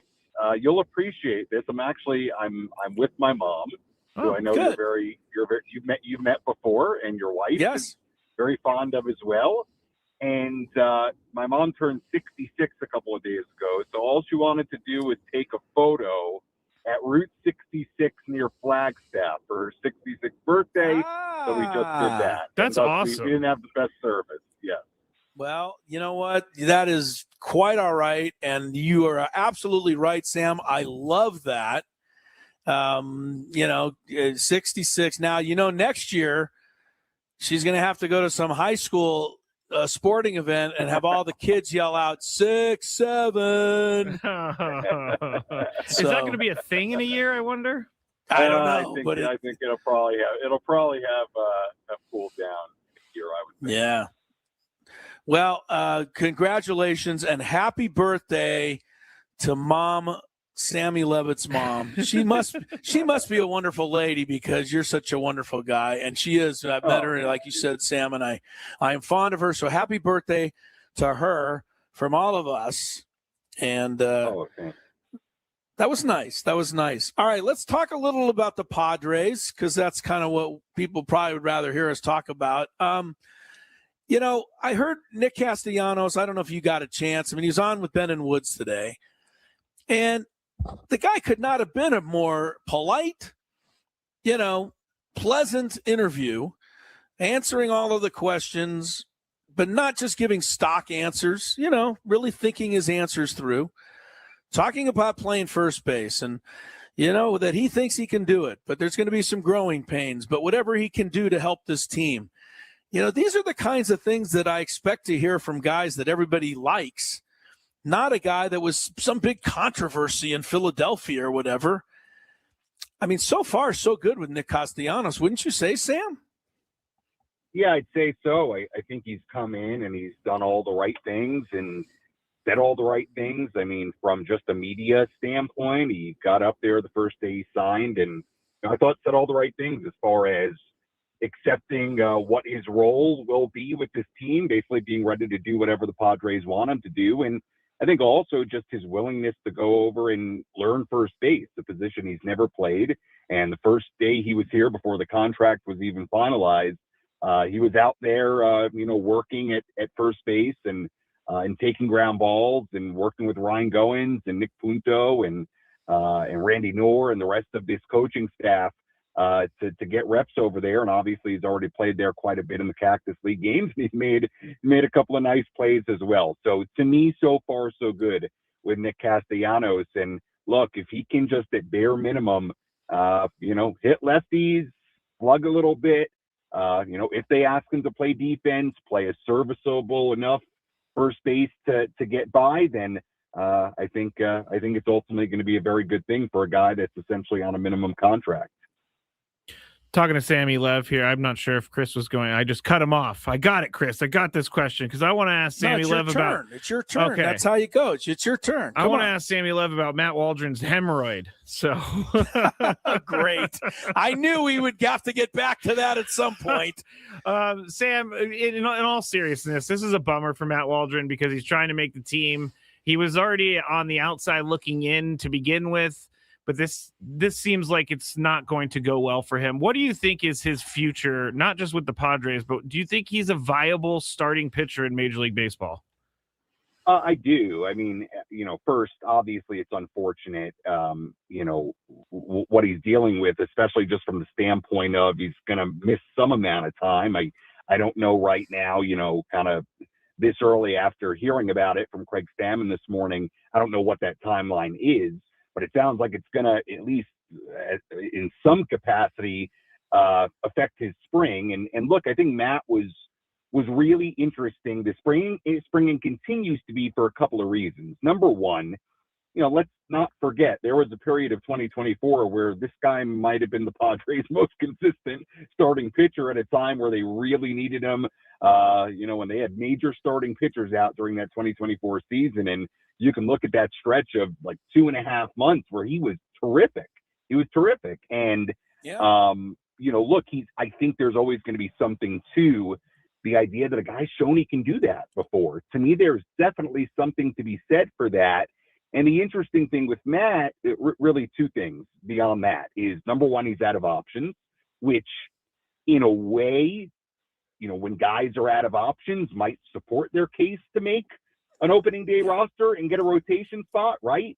I do think if Matt was put on waivers that he would have interest. I wholeheartedly believe that because number one, he's had success at the big league level and he's kind of a unique guy with that knuckleball and everything else he can do in addition to that knuckleball. So the fact that he was out of options and also, and he talked about it after what was a really good Cactus League debut to the season a couple of days ago, they really, it sounds like, allowed Matt Waldron to take some ownership of his pitch mix. I mean, you'll remember when he first came up to the big leagues, that knuckleball was really something, I think he was still getting comfortable with, and something that was more just one of his pitches, like an off-speed pitch rather than traditional knuckleballer who's going to throw it 70, 80% of the time, and he's going to throw that in a fastball, and that's going to be it. And then last year there was this very concerted effort to rise that knuckleball percentage. You'll remember, to 50, 60%, and they were trying to get him to use it more. And obviously the results were a little bit mixed, but they essentially said, look, you're out of options. You kind of take the reins on this of what you think you need to do with that pitch mix, including the knuckleball, in order to be successful. And he's a very unique guy because he has that knuckleball, but he also can throw, 94, 95 miles an hour. He has a good breaking pitch, like he can land a slider. So, it's unfortunate because it kind of felt after that first Cactus League outing, like, if he pitches well, I think he's got a real shot to win that spot. I do, especially considering that he's out of options. So, it's unfortunate. I don't know, based on the info that we have, how much this is going to derail his spring, but obviously it's going to affect it in some capacity, and that's unfortunate for Matt Waldron, considering the position he was in. And honestly, you think about last year, he had an oblique injury during spring training, warming up before his start, that took him out for a while, and I think very much affected his spring and his season and how the Padres were able to use him. So unfortunate, and as we get more info, certainly we'll see what the timetable is for Matt. Hopefully he'll be able to come back. But, we've talked about this with Tony also, and you, Sam. There's 8 guys or so, that we, are thinking about for these 2 spots. And, what we say a lot is sometimes it just works itself out. And, you hope Matt Waldron is not left behind because of this injury. Sam Levitt joining us from spring training, courtesy of the David P. Shapiro. And David P. Shapiro's criminal defense attorneys, helping good people regain control of their future when charged with a crime since 2010. That was a good season for the Padres, 2010, by the way. Visit davidpshapirolaw.com. Sam, give me your take on Griffin Canning plus Walker Buehler plus Herman Marquez plus Tristan McKenzie. Yeah. Who has an edge, if there is one? What is the injury status of Canning? Because I've been confused hearing that he won't be ready until May, but I see him pitching and throwing. And then, McKenzie and Buehler and the minor league contract, and what does that mean? Right. Who kind of fits maybe the best? Or is it really kind of a wait and just see who does best here in the next month? Yeah, well, let's start with the Canning part of it. And Canning, you're right, is throwing full bullpen. He's much like Jason Adam right now, in the sense that off the mound, he's 100%. Like, he's throwing 100%. His mound work he's full go. Much like Jason Adam, the hurdle is because of the injury, and they don't have the same injury, but it's similar in that they're both leg injuries. Adam with the ruptured quad, and Canning with the torn Achilles last season with the Mets. He's got hurdles to jump through as far as being able to fill this position, getting to a spot physically overall as a baseball player where they're going to feel comfortable. But from what he said and from what I understand, as far as his bullpens and pitching, he's 100% full go. I mean, it's not affecting him in a pitching sense, but in an overall athletic sense, very similar to Jason Adam, it sounds like. They've got to check boxes to make sure he's ready to go, right? The last thing you would want is for those guys to go out there and not be fully physically 100% ready to rock and re-injure themselves. So that's the deal with Canning. I mean, they keep saying May, which, seems pretty logical based on how he looks right now. But it does not sound like he's going to be ready for opening day, which then brings us to the other part of the question of, okay, if not Matt Waldron, who does take that 5th spot? I suppose I am, inclined to believe that it might be Herman Marquez's Toulouse, just based on his contract. Again, not that he's making a ton of money, but that he is on a major league deal. I'm not the expert right now on what stipulations there are in Walker Buehler's deal and Tristan McKenzie's deal. if they're not on the opening day roster on minor league deals.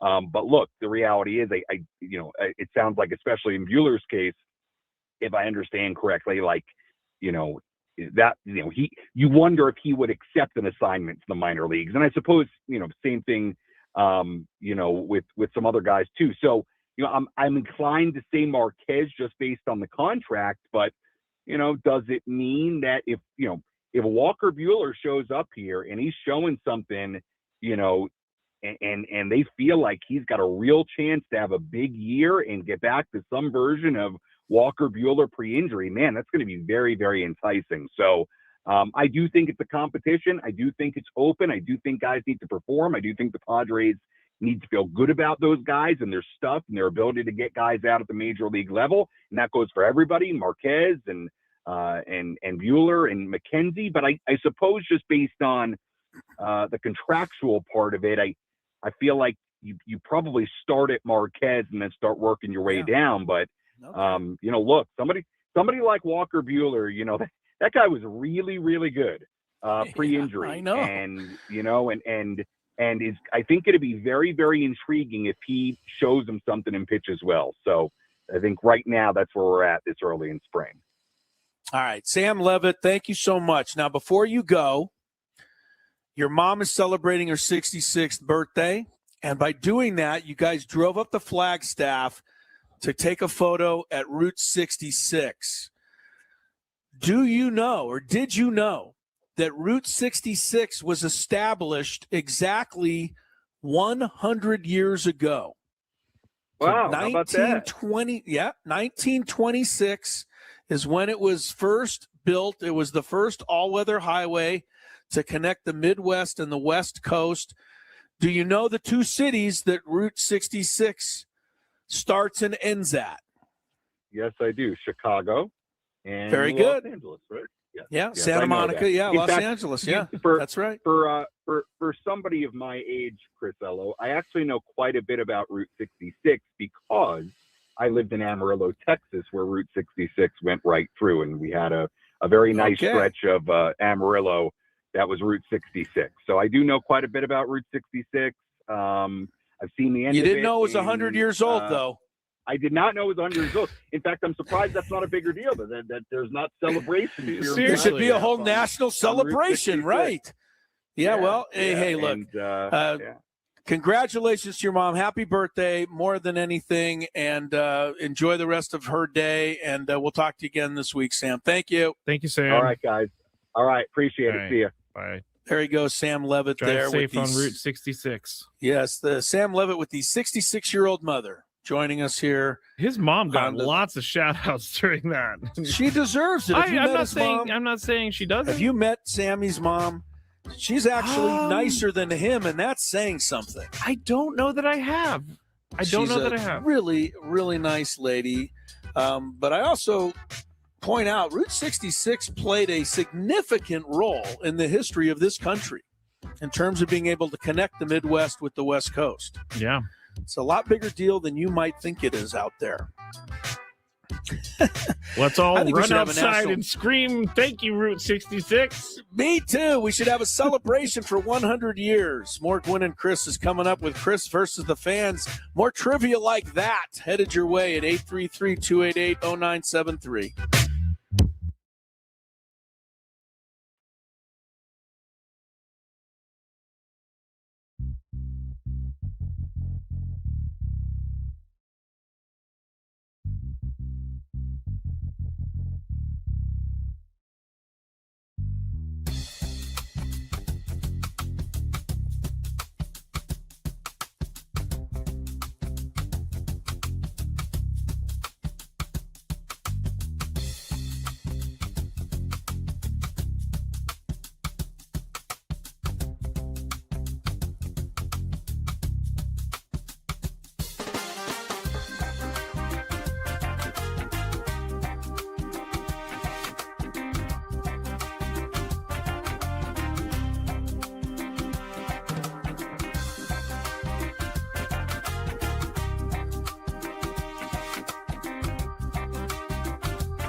All right, welcome back into it here. 4:02 is the time. Crisello, Mr. Skraby. Tony Gwynn Jr.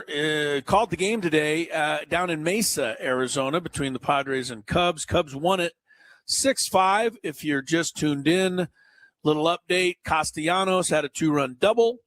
Marco Gonzalez started the lefty and not so good. Inning and 2/3, 5 hits, 3 runs. The other Padre news, there's no other way to say it. Matt Waldron is out with a case of hemorrhoids, and it's not just simple. He's got to get surgery for it, and no timetable at the moment for his return. I think I'm gonna stop mentioning it, because if I was Matt Waldron, I would be mortified that everybody knows what's going on. I would be. I think you might have said I think you said the best thing today. What? They could have just said he's got some sort of infection and he's getting it treated and will be back soon. And then the follow-up question is, what kind of infection? Well, I know. That's not for us to Yeah, disclose. it's not important. Not important. Hockey did a great job of that many years ago. The league started saying you got to report when guys are hurt, for et cetera, let the other team know and give injury reports. Well, hockey, especially hockey, they don't want to say a guy's got a knee injury because the other team might start going after his knee. I mean, you know what I mean? That's kind of the way hockey goes. So hockey just started saying a guy's got an upper body injury or a lower body injury. And you know what? That's all I need. I'm fine. I guess in the world of sports betting, you kind of have to know, but Matt Waldron, no one was going to bet on him, so you didn't need to release it. It's like, and then Kevin Acee, he kind of made it awkward on Twitter. I know he didn't mean to, but at first it was he had an infection in his rear end, and then Kevin Acee was like, it's actually hemorrhoids. He didn't really say he had an infection. He did? Originally, it was reported as an infection in the rear end. All right, last thing on hemorrhoids, and then we're going to go to Chris versus the fans, 833-288-0973. I believe it's one of the hardest words in the English language to spell. Hold on. And you are the spelling champ. What do you got? Real quick, in fairness, I have to say to Stammen didn't ever say hemorrhoids, so this is an AC conclusion, but apparently he's right because no one's fighting back against it. Anyway, Go ahead. I want you to spell the word. What word? Hemorrhoids. Oh, my gosh. I just looked at this word. This one's tough. This is tough, isn't it? This is one of the toughest words in the English language to spell, but you're a champion speller. This is like at least a high school level word. I was a 3rd grade spelling bee champion. H-E-M. You're good so far. H. You got the first 3 letters. What? H-H. R-O-I-D-S? Yeah, nowhere close. What is it? If you need to know, look it up out there. But it's a tough one. You didn't get it right. Let's go to Chris versus. What did I get? We got to spell it now. I'm going to text it to you so you can see what it is. Oh, I see it now. Yeah, it's tough. I was not right. No, you were not. Right. All right, let's play Chris versus the fans. Some more trivia. We're actually we're some trivia where people can win some stuff. If you had one shot, one opportunity to take down the human almanac himself, howdy do. Now is your time. Listen to me, this guy is dangerous. Now is your opportunity to win a prize. Well, I hope you know what you're in for. Chris versus the fans starts now on 97.3 The Fan. All right, so you are going to be playing for a qualification for the grand prize, a pair of tickets to Guns N' Roses at Snapdragon Stadium on September 2nd. Tickets are on sale now at Ticketmaster.com. You'll be entered for those. The rules, you have to make it through 3 questions. Each question will get more difficult as you go along.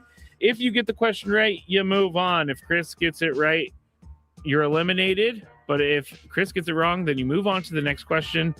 Or you win if you're a first-time player. Let us know before you get into it. And you get that question for free today. We got Speaking of little noises like that, the little barking noise, my dog has gotten to the age now where if she wants to jump up on the bed, but the room is dark because we're downstairs, now she starts barking and we have to go upstairs and turn the light on for her. Well, she is a princess. That's right. She is a princess. I mean, my wife's like, why is she barking? I go, because she needs to get on the bed. You need to go up and help her. You know what? My wife's not fond of that. No, but I would go up there and I would be like, why do you always do this? And I'd be like, you're so cute. And I'd put on the bed. Well, you know my dog. She can get away with pretty much anything. Murder. Yeah, without a doubt. All right. Let's go to our first contestant, John in Temecula. He is Hey, Johnny, about time you get in here. I mean, you'd be on more often if Skraby wasn't such a hard, you know what, oh my as gosh. a screener. Well, you know, I've bounced back from being put on timeout by Skraby during the tirade last week. The tirades? You were on a tirade. I was of the group that was wiped off the board when he kind of, you know, got the meltdown. That was in meltdown. Yeah, okay. I can see the tirade word now because I just want to say that I'm getting glad everybody off the line.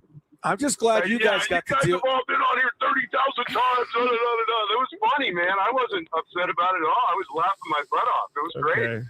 Yeah, well, and then all you the guys grease that Chris and Tony were giving you the last few shows since then has been outstanding. Yeah, we enjoy it. We enjoy it. And by for the way, sure. just real quick, I'm somebody that knows the rule on that. I know I get on often, it seems, but a couple of years back, you and Chris made the rule, Skraby. Hey, you get on. We want new players. We want first-time tries, right? So don't call back for 2 weeks. So I don't. And then when it's time for me to get back on, or I feel like it is, I call in every day. Most of the time I get put on hold and I don't get on the show. And the other half the time I don't get on at all. It's all good. It's all in good fun. Well, thank you, John. Thank you. You made me feel better about it. Excuse because me. I think you guys should all teach a class, though, on how to get through. Because there's a lot of people that call and dial and never even get. It's all timing, Chris. It's all timing. I don't get that. I've never gotten through to a radio station. It's timing, just like comedy. It's just timing. I mean, I could write down some thoughts and share them with you guys. I'll text Skraby at some point. Chris will be like the advocate for people to get on the show. All right, John. That's right. We have everything squared away. Let's go to our first question. Let's see. Jackson Merrill calls what state home? Oh, man. I know he was an Oriole fan. No, Red Sox fan. Loved. I'm going to go with Massachusetts. Massachusetts. Stay there. John's going to be so mad because he was right the first time, right? He was an Orioles fan. He's from Maryland. I think he actually is a Red Sox fan, but he grew up in Maryland. That's what I get. First question, gone, though. Thank you, John. Sorry, John. Always good to hear from you, though, buddy. Thank you. And I wasn't talking about John. I was talking about. No, I'm just kidding. I'm not going to. Now, does Jackson go back to Maryland now? Does he still an off-season Maryland? As far as we know, I guess. I have no idea. All right, let's go to our next contestant. We will go to David. Hello, David. Hello, Skraby. Hello. Are you ready to play? Yes. All right, here we go. Tight end Tony Gonzalez played for the Chiefs in what other NFL team? The Baltimore Ravens. The Baltimore Ravens. I don't know why I said Ravens. Stay there. Chris probably knows this one. I thought I knew, but I can't 100% picture him. Oh. Falcons? Sorry, David. It was David. Falcons. Yeah. It was Falcons. Hard to picture him, though, Falcons, you know? He played decent amount of time with them. You know, he was a great college basketball player at Cal. You know where? Cal, yeah. I grew He's a up when great he was going to. two-sport I grew up there when he was at Cal, so he was all over the news. Yeah. You know what? This person is called like 3 days in a row, but their screener only says Paint. So I will pick up Paint, and you tell me your name. What is your name, Paint? My name's Chance. Chance? Chance. Yes. Okay, Right. Chance. Yeah. I'm going to put your name in the computer, and we will go from there. Have you ever played before, Chance? I have not. I'm a first-time player. First time player. We move. Just for the hell of a chance, why does your phone thing say paint? Are you a painter? I'm trying not to give away where he works. Oh, okay. Yeah. I work for a paint company. I'm using my dad's phone to call Well, in. you know what? Skraby, keep his number handy. I need somebody to paint because I can't paint anything. Oh, I don't think he's a painter. Oh, he's not? Okay. I don't know. I can do both. You can do both. All right. All There right. you go. We have All a right. multitasking guy over here. Like I said, keep his number handy. Okay. I never know. All right, Chance. Now that we know you can paint and talk about paint, let's get into the game. Question number 2. Nick Castellanos made his major league debut with what team? Boy, He's been Detroit on every Tigers. team in Oh, baseball. he got it. Nice Very job, good, Chance. Not easy. He's played for the Tigers, the Cubs, the Reds, the Phillies. Hopefully the Padres. Yeah, I think that he'll add that one. I to even the left list. somebody out. He's played for a lot of teams. He has, but he played a long time with Detroit. All right. All right. Here we go. Third and final question. If you get this right, Chance, you are qualified, or if Chris gets it wrong. All right. This question's been on the list for so long, so I'm just going to ask it, and I don't think Chris is going to be happy with it. But Chance, which Formula One driver has the most wins in Formula One history? That's an easy one. Is it, Chris? I don't know. I'm going to pass. He's going to pass. Yeah. Well, I'm trying to think if I even know another Formula One driver, and I don't. So I got to go with Lewis Hamilton. That's the only one I know. That is insane. That is He's insane. the most popular one. He's been doing this for like 20 years, winning I'm every really race. sorry, Chance, but please call back. Sorry, Chance. I mean, if it had been anyone else, I would have missed it because I don't know another Formula Wow, I would have One thought driver. you would say because Michael Schumacher was very good back in the Oh, day. yeah, that's right. He was good for a while. I but didn't even think you thought knew I heard who that Lewis Hamilton was. Hamilton beat the record, and he's also dating Kim Kardashian now. And that What? my wife knew. Yeah, my wife passed that news along to me. So, Man, Lewis Hamilton's name has come up at our dinner conversation recently. that is insane to me. But Sorry hey, about that, it- Chance. Yeah, Chance, that was not the best chance for you. Hey, That's okay. He'll get it next time. Call again. all right, let's go to our next contestant. We're gonna go to. I didn't get a chance to screen your number, but your phone number ends with 02. Hello, Oh, yeah, Jordan. Jordan. All right, I'm Hey, gonna put your Jordan. name. I love being able to put names in as we go, Chris. Just Yeah, that so- helps. Yeah, for sure. All right, Jordan. Are you a first time player? No, I'm not. I've won before. Oh, he's a winner. He's a previous winner. A year Okay. ago. Okay, here we go. Hello, I'm on the Sports San Diego with you also.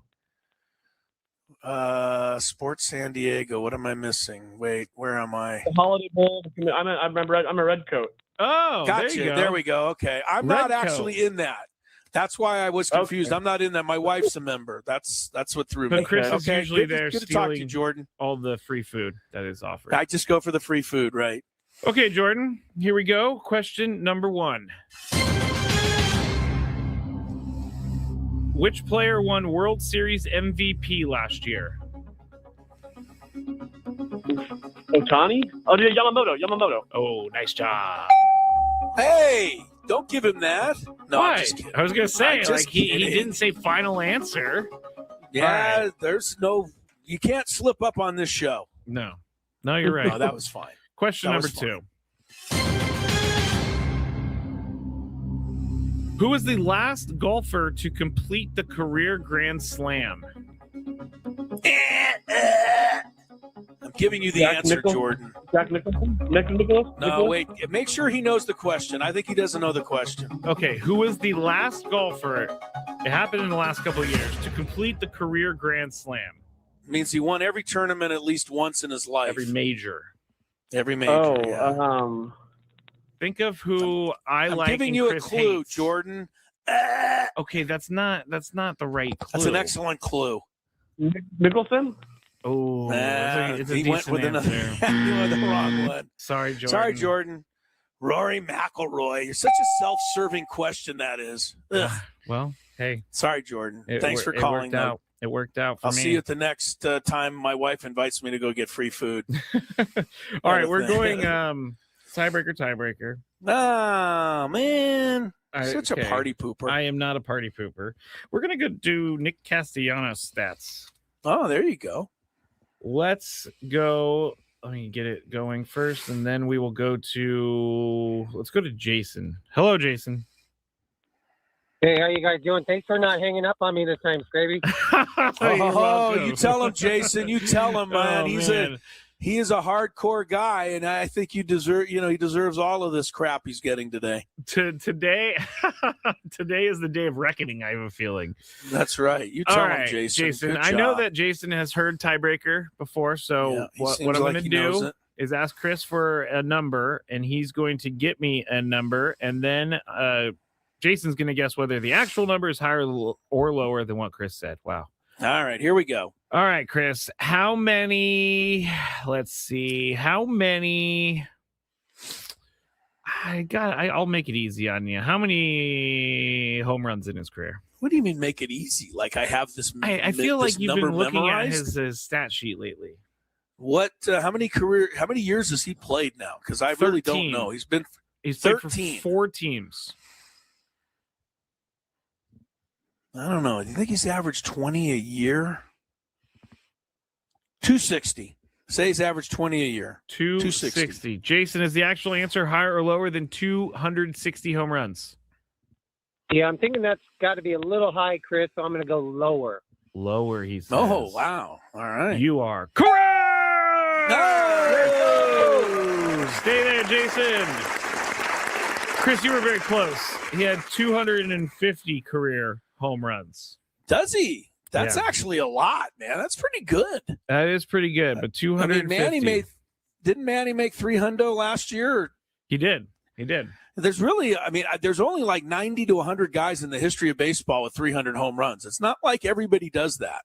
So he's gonna have 250 is pretty good. He's gonna have to get moving to get to 300. Well, I expect him to make it this year. I'm gonna call it a bad signing. If he only needs 50. He only needs 50. Come on.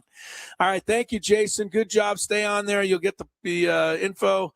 Big Five's coming up at the bottom of the hour, and we got a few more things to kick around as Gwynn and Chris rolls on after traffic.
All right. If you are in the Phoenix area, see that little car busting in and out of traffic on the freeway. That's Tony Gwynn Jr. doing everything he can to get back and be on the show today. Isn't that terrific, Skrabe? It is. Working his butt off. Guy was in Mesa, Arizona, which is like 1,000 miles away considering the traffic. And yet he says he's going to join us in about 15 minutes. That's amazing. That is amazing. Tony Gwynn Jr., another vote for Tony for president. Meanwhile, Gwynn and Chris keep on rolling here at 427. And a couple of quick scores. Remember I said Notre Dame's going to storm the court tonight if they beat Duke? Yeah, what's the score? Yeah, they're not going to be storming the court. 20-4 in favor of Duke in the first half. Not a good start for the Irish. Also, Miami of Ohio looking to stay unbeaten, up by 21 at halftime against Eastern Michigan. Aztecs, Utah State tomorrow night. We're going to talk some Aztecs in the 5 o'clock hour. Aztec fans, tune in because I don't want all of you forgetting just what this program has accomplished in the last 2 decades, because a lot of people seem to be willing to throw it all out the window on what they perceive as a bad year. And as we said before, Skraby, they win tomorrow night, they're going to be still tied for first place in, quote, a bad year. Yes. One last college basketball note. Evidently, not every judge in the state of Alabama went to Alabama, because Charles Bediako, your favorite former Alabama, well, it's not his fault as much as it is the system that allows him to come back and play. And the Alabama judge who originally said, yeah, go ahead, Charles. And then another judge had to come in and, turn that over. Yes. Well, Charles tried again, and he went to the Alabama Supreme Court to see if they would let him play. Apparently they've said no. So this is going to be maybe an unpopular thing to say, but we got better things our courts could be doing than deciding whether Bediako can play. I hate to say I 100% agree with you, because I very rarely do, but no kidding, man. You took it to court twice. You got one judge who's obviously a homer to stick up for you and give you a shot. And then the other judge came in and said, that's enough. Like, let it go. Yeah. Yeah. But anyway, he's not coming back to play for Alabama, at least unless maybe he can just go all the way to the U.S. Supreme Court, because God knows they've got nothing to do. Yeah, I'm joking about that. Obviously, they have a lot for to a second. do. I was like, yeah, they have nothing to do right now. Yeah, I mean, so many. Well, you know what a fan I am of frivolous lawsuits, Skrabe. It's one of my favorite things. You love them. I love those. Yeah. In fact, I wish I had been a judge just so I could hear them all day long in my courtroom. You know what I would do, Skraby? I would just make a big colorful sign that said, "Get out of my courtroom." And when people said dumb, frivolous lawsuits, I just hold the sign up. Just be like, that's it. Had it. No mas. Well, you know what I have to say about this is I actually thought about this the other day, and I'm glad that you brought this up. All right. And it furthers it this morning. You would have to wear a robe if you're a judge. Ooh, but you don't like robes. It's a different robe. I got to say, different robe. Judge robe is kind of, you toss it over your head and it just flows down. Okay. Hotel robe, you cinch it at the belt. Different robes. Different robes. Yeah, I'm okay with the judge robe. Not okay with the hotel robe. Chris has robe rules. It is pretty sad that I've actually thought it all through, but I have. I mean, you kind of have to. It just goes to show you. You need to make sure you know what you're doing. All right. We got a big 5. We have Tony coming back. We got an hour and a half, so we got a lot still to get done. We had Sammy on. We've had all kinds of good stuff from the Padres today, and Castellanos sound. I mean, it's been a pretty good show. I'm pretty fired up about what we've been able to do today. Good. Me too. Really excited. Me too. I'm trying to stretch to 33. Do you want me to? We need to just we need room for the big 5, I think. I'm just trying to do what I'm told, but I will do what I'm told and take us to break, and then we will have the big 5. Ben and Woods on the I actually Fan. got in trouble once when I worked at the bank for looking up a celebrity, and it was totally wrong on my part. Totally wrong. Looking up their account number? Just I searched her name in the account system, and Skraby, what is wrong with you? I was like 19. You'd be better off. Cool. You'd be better off admitting that you wear your underwear inside out. Frankly, This guy is just searching up people's accounts. It only happened that one time because I got caught. Oh, how did you get caught? The account was flagged, and anybody taking a look at it gets logged, and so I got called into the boss's office like 3 days What later. did that come? I'm sorry, I gotta ask, but nobody's supposed to be doing this preview. What did that conversation? How did it go? Well, why were you looking up Paris Hilton? Is that who it was? I can neither confirm nor deny. Oh my! I can neither confirm. That's really funny, Chris, that you just yelled out that name out of all names. No, but I walked in. I got called into the office, and I sat down. gosh. And all my boss, I loved her. She was great. Her name was Sharon. Amazing boss. She just slid the piece of paper in front of me. You knew. Said, "Did you visit this account?" And I looked. Yeah. She was like, "We're gonna have to write you up for this, and if you do it again, we're gonna have to fire you." And I said, "I'll never do it again." And I got out of there as soon as possible. I took everything, but it was not good. Not good. Just curiosity, huh? He's like, I wonder how much they have in their account. Yeah.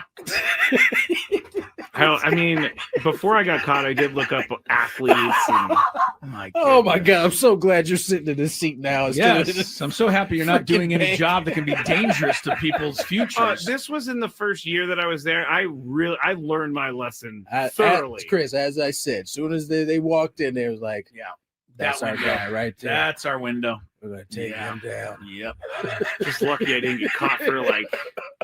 I can't even say. I'll tell you guys off break whose account I saw and how much money they had sitting in their checking account. And this was how long ago, too, by the way? 2009, 10.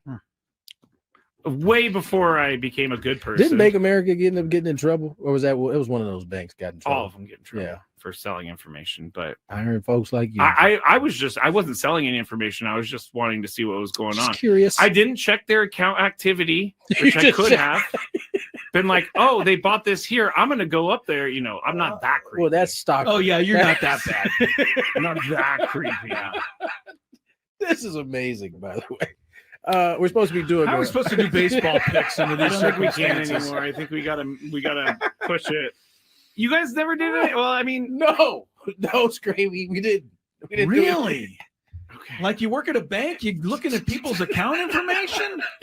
That's unbelievable. It only happened for a little bit, and then I got in trouble. for a little bit. I can't stop laughing at this because it is quite hilarious, Skraby. But you were saying that I may have gotten robbed or whatever.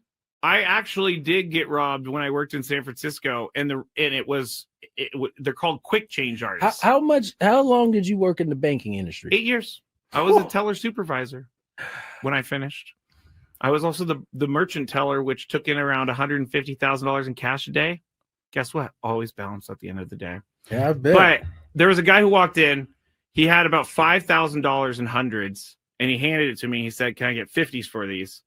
And I said, you know, it's pretty annoying that he wants $5,000 in hundreds. In hundreds, and he wanted $5,000 in 50s. He just wanted 50s instead of hundreds. So I had to go get it from the vault. I come back. I'm starting to count it out, and then he's like starting to ask me questions as I'm counting it out. He's trying to and then what did I tell you, Chris? This is what I'm talking hey, about. That window right there. Hey, this guy was so good that no one saw it coming. But so when I started getting mad at him because I counted out the 50s, he goes, "What are you doing?" I asked for 20s. And I'm like, what? You did not ask for 20s. You asked for 50s, bro. Yeah. I had to go to the vault to get those 50s. And as I was getting all mad and talking to my boss, he took the cash off the counter and put it into this folder that he had on the thing that the original 5,000 in hundreds. Yeah, well, he kept going like that. And then I was so mad, I just grabbed it and I threw it in my drawer. And then he was like, "You know what? I'm out of here." and he walked out. And How then at much the end did of the he get from day, you? $3,000. He got an extra 3 on you. $3,000. Yeah, he got $3,000. See, the thing about criminals like that. All right, Gwynn and Chris back at 4:36. Crisello, Tony Gwynn Jr. should be with us soon. Skraby holding down the fort at the Odyssey Palace there, the Bill House Studios. We know how. John Lynch, your guy, Skrabe, 49er general manager, says former Vikings GM Kwesi Adolfo-Mensah now working with the 49ers in the personnel department. I love it. Nothing wrong with this. I love that. John Lynch is successful for a lot of reasons. Number one, he's good. You know, he's a Hall of Fame guy, and he's gone into, you know, building his team. And, you know, I'm going to give you a hard time, but there's no arguing, you know, how successful he's been building the 49ers. And it goes back to a really simple thing that we talked about with Craig Stammen. John Lynch took that job as GM of the 49ers and did not come in there thinking he knew everything. And he's willing to surround himself with really good people. So the more good people, the more good things that usually happen. And I know that sounds simple, but a lot of people don't do that. They come into jobs, they think they know everything, and they don't want to surround themselves with good people because they don't have enough belief in themselves to do it. Yeah, I mean, collaboration is the way to go with anything. It really is, especially in football where you're trying to decipher what player is what. Yeah. You need a lot of opinions on that. You want a lot of different eyes, and you want eyes that you can trust. And, you know, so I think, you know, all kudos to John Lynch. I mean, this is what a career he's had. I mean, you're talking about Torrey Pine's kid, just, you know, one of our guys in the county, you know, this and that. And then the next thing you know, Stanford, and you're like, okay, pretty good. And then Super Bowl champ, Hall of Famer, and, you know, GM of a, you know, really good football team out there. Not to mention he was a very good football broadcaster as well. John Lynch has done okay. Mr. Lynch, if you're out there, should be proud of Little John, as they called him back in the day. His dad was Big John. And if you're out there, I love you. Sorry. Oh, Little John or Big John? Little John. I don't know Big John. You don't know Big John. No. But you love Little John. That's do. for sure. I do. I know you do. All right, let's get to some traffic and then the old Big Five. From the 855 Get Ross Traffic Center. Injured? Demand justice. Demand Jurowitz. 855GetRoss.com. Here's Kelly Danick. Traffic is brought to you by Rivermark Medical. Got a few things going on here. Northbound 805 before the King Freeway. Couple vehicles pulled over to the right shoulder. Looks like they may have hit a tire in the slow lane. Stall vehicle has cleared on eastbound 8 just past the 15, so speeds are looking better there. Southbound side of the 125 near Spring Street. Stall vehicle in that right lane. And reports of a stall on the coastline. Southbound 5 past Delmar Heights Road. Not showing if lanes are blocked. Rivermark Medical is conducting a Rapid 3 study for flow stent, a minimally invasive device designed to relieve symptoms from BPH. Men 45 or older suffering from frequent, painful, or difficulty urinating may qualify. Learn more at rivermarkmedical.com. That's rivermarkmedical.com. I'm Kelly Danick with Gwynn and Chris, San Diego's #1 sports station, 97.3 The Fan. It's that time of the show when we check on the latest in sports. Only the most important topics and questions are brought to light. Stop what you're doing and listen. These news stories will astound and amaze you. The one, the only. Oh my God, who the hell cares? The Big Five starts now on 97.3 The Fan.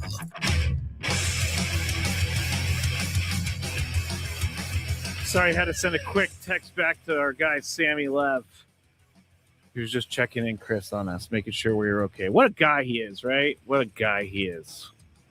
Route 66, Sam Levitt's mom. You know, one time with my parents, we were driving through Winslow, Arizona, and guess what we had to do, Chris?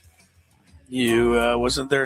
Wait, standing on a corner. Standing on a corner in Winslow. Yeah, right. Yeah. A lot of people do that, I believe, just for the hell of it. Yes, go stand there. Oh, we did. We pulled over and we stood on a corner in Winslow, Arizona. Why not? It's a very small city. It's a very small city. Probably not a lot going on there. All right. Let's get into this first. Number 5. Because I wanted to talk about this yesterday. We never got a chance to do it. Los Angeles Angels players, quote, took notice of Artie Moreno's comments to reporters last Friday.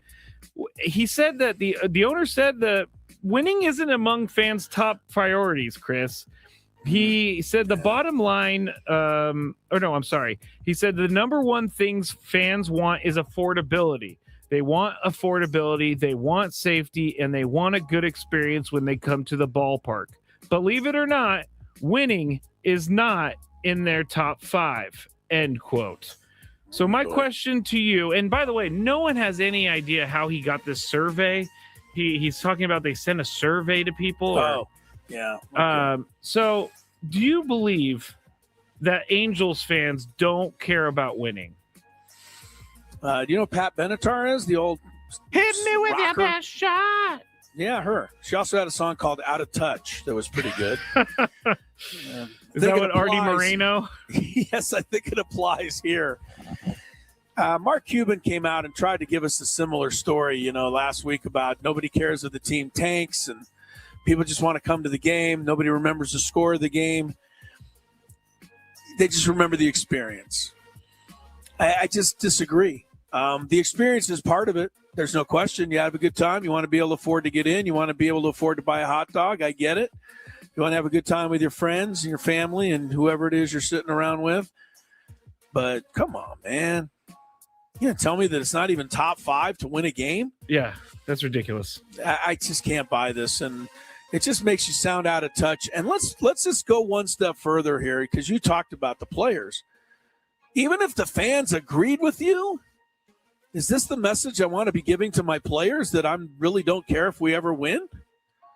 I mean, that's not a good message. No, they might have already thought that, but now you're confirming that for them. I'm not, that's not the where to go there. Come on, Artie. How did he won the World Series right when he got the team. Everybody thought, man, this guy's going to be great. He probably thought it was that easy going forward, and it's not that now easy. He's the most out-of-touch owner in baseball, you always got Dick. Well, it's funny that the two guys, Dick Monfort and Artie Moreno, Dick Monfort of the Rockies, they kind of have a similar thing here where they apparently just want people to come to the stadium for a good time and not to win. Come to the stadium, put money in my pocket. And, I'll give you in Denver, we'll give you a nice sunset. Yeah. And you can buy some beers or, some see drafts. Kyle Freeland destroy things in the dugout. Yeah. But we don't care if we win. And the Rockies fans have yet to, at least that I've seen, the Rocky fans have yet to put their foot down and say, we're not going to come anymore. They keep showing up. Yeah. So I this is crazy to me. I hate it. This tells me that this owner does not care about the team, just cares about he cares about making money. money, and that's annoying to all of us. Number 4. I was perusing MLB.com today and saw something titled Juan Soto wants to beat Ohtani for MVP. And it got me thinking, barring injury to Ohtani, I'm up first. What would it take for Juan Soto to win MVP over Shohei Ohtani? I don't think he can if Shohei continues to have seasons like he's having, pitching and hitting. I don't know that Juan Soto can ever catch up to win an MVP if Ohtani is just putting up video game legendary type of numbers. It is unfortunate for Juan Soto that he chose the National League because he's going to have to go up against Ohtani, but unless he develops a pitching arm or something like that, I don't see Juan Soto being able to beat out an Ohtani that does what he's been doing the last couple of years. What do you think, Chris? Well, look, Juan Soto can hardly do more than he's already doing statistically. He really can't. I mean, I'll make as much fun of him as I can because of, my displeasure with the attitude of Juan Soto. But you cannot argue with, 40 home runs, 40 steals, 300 average. I don't think there's a whole lot more he can do. So I'm almost going to agree with you here. If Schwarber couldn't take it from him last year, and it wasn't even close, Yeah. Like, how's somebody else going to do it? Tyler says The even in minute the Ohtani- AL, Soto would never beat Judge. I don't necessarily believe that because I think Soto could have a great season. But I'm going to tell you that Darren Judge seems almost as guaranteed to win it as Shohei does. And my argument here is, how did Cal Raleigh not win? I still don't understand it. Well, because Aaron Judge is just put to that kind of level or whatever. I mean, it might be the most sure thing in sports that Judge and Ohtani will be the 2 MVPs again this year. I hate that because I like a different MVP every single year. I like new guys coming on the scene and doing good stuff. But yeah, I don't know. I know where you're going here. He did steal a ton of bases last year, so that would help a lot. Soto had 43 plus 38 plus 921 OPS plus 6.2 WAR. Just think what his WAR would have been if he could catch a fly ball. Sorry, Juan. I had to get that line in. There it is. There's my shot. There's my shot. We're broadcasting live from the Bill House Studios. We know how. That is Chris's shot. That was kind of a good one there. It was perfect. You took it and ran with it. Yeah.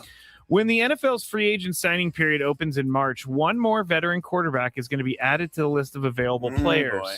Yeah. Atlanta Falcons quarterback Kirk Cousins will be released on the first day of the 2026 league year, Falcons general manager Ian Cunningham said today. He made those comments during a local radio interview, so we know it's true. He said he spoke to both Cousins and his agent about the move. No word on if Kirk is angry or not. But Chris, you're up first. How quickly did the Dolphins sign him? I'm just kidding. I'm just kidding. If they do, I may have to phone in my fanship. Okay. That might be the final I'm straw. kidding about that one. Do you think he has at least one more year of a starter in the NFL in him? Have you seen some of these quarterbacks in football? Have you seen some of them? Yes, he's going to play. But Kirk Cousins is forever going to be known as the guy who made more money without playing than any quarterback in history. He's made a lot. Is he still getting paid from like the Commanders, right? I mean, he's still getting paid from the Vikings. He's still getting paid from the Falcons. I mean, the morons that keep signing Kirk Cousins to $300 million contracts is just beyond me. How could you name them anything other than that? Oh my goodness, Chris! Guess how much the amount of career earnings Kirk Cousins has made. Just in contracts. $800 million. No, I don't know. Not 800. Not 8. You know what I mean? $321.7 million. Yeah. All right. Well, I wasn't that far off. Oh my goodness. They're going to carry such a dead cap on this. I guess $35 million because they owe him his base salary in 2027, $67 million. That's why they're getting rid of him. But anyway. But he's good enough to still play for somebody. I'll be honest with you. You say the Dolphins and laugh. If they don't find somebody or draft anybody, they could do a lot worse than bringing him in and, keeping him looking over the shoulder of Quinn Ewers. Yeah.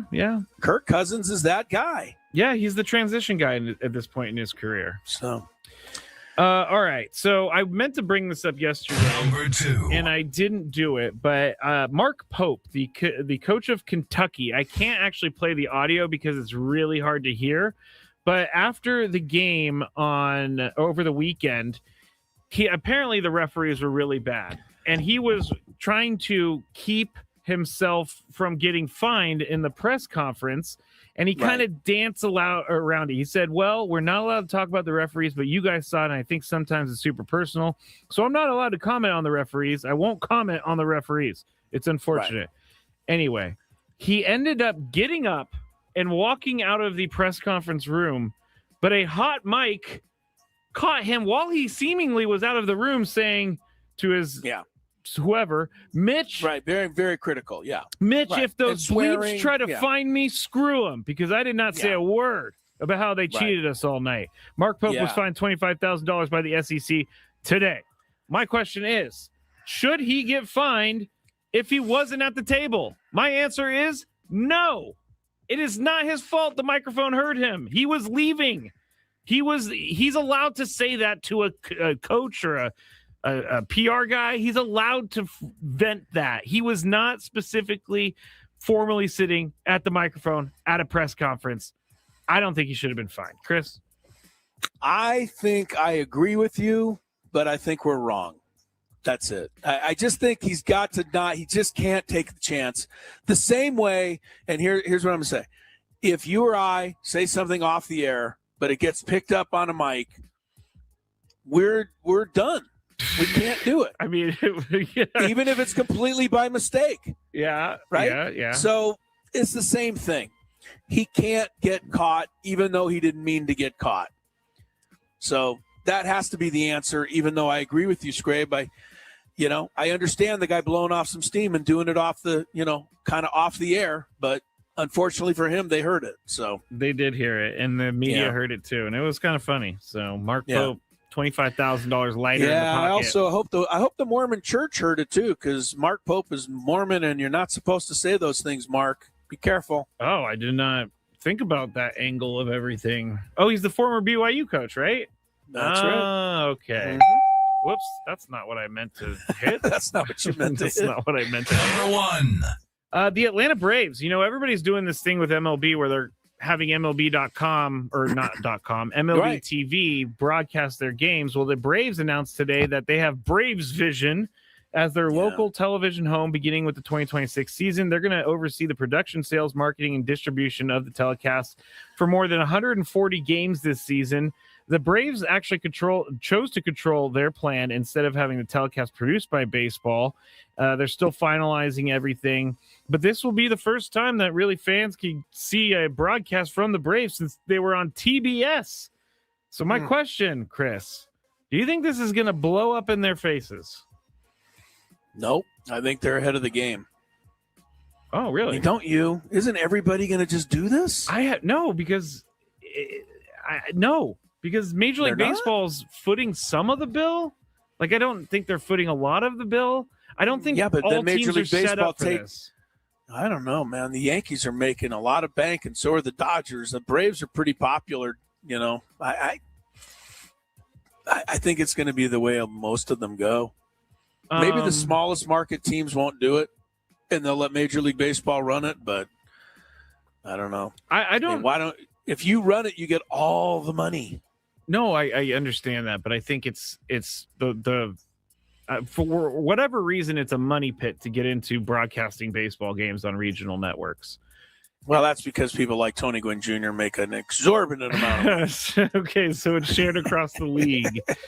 Right. I think this might blow up in their face. But you're right. Their media market, I think it has to be a case-by-case basis. Remember, Atlanta kind of gets everybody in Georgia and Tennessee and Kentucky and South Carolina and Arkansas. They get a lot to pull from. Florida. Because those other states don't have teams. Yeah, that's true. So maybe the Braves will be able, but I hate the name of it. Braves Vision. What are we? What is this? 1962? Smell-O-Vision or something? Smell-O-Vision. That's probably sounds like something that they would have called me in kindergarten. Hey, Smell-O-Vision. Hey, hello, Smell-O. Hey, it's Smell-O-Vision. I've never heard of that or never thought about that before. Yeah, that's my name for you. All right, we'll take a break. Tony should be with us when we come back, and more Gwynn and Chris in the happy hour after the top, people. What are we doing, guys? I'm going to see the museum for the first time ever. It's going to be sweet. See my dad's plaque. See where Trevor's plaque is going to be. It's going to be pretty dope. Chris, I'm going to go to the Hall of Fame for the second time because I went earlier today, but I'm going in to see Tony go into the Hall of Fame. So all the way straight and back left. Straight back left. Straight around that back wall. This one? Yeah. How you feeling, Tony? I don't know how I'm feeling right now, honestly. Excited? I'm definitely excited. Hello. Eric, how you doing? Pretty good.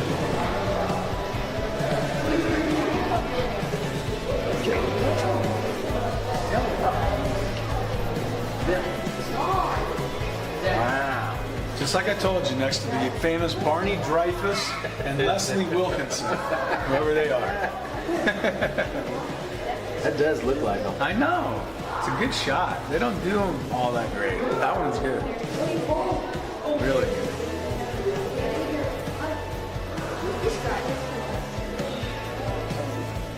I missed a year. 300. Must have been bad. Huh? I used to be. Not anymore, though. Oh, it's so cool. What team did you play on? I can give you a long list of them. Brewers, Padres, Dodgers, Phillies, Nationals. What position did you play? I played outfield. This was my dad.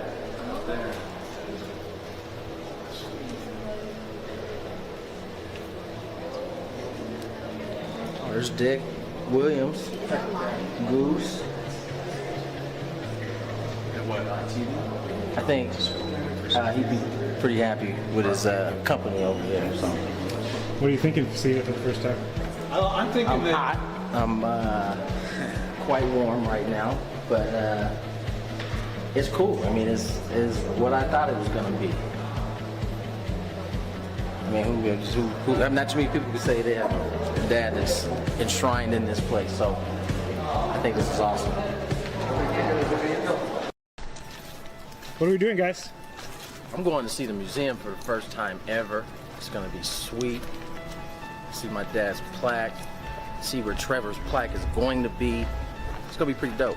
Chris, I'm going to go to the Hall of Fame for the second time because I went earlier today, but I'm going in to see Tony go into the Hall of Fame. So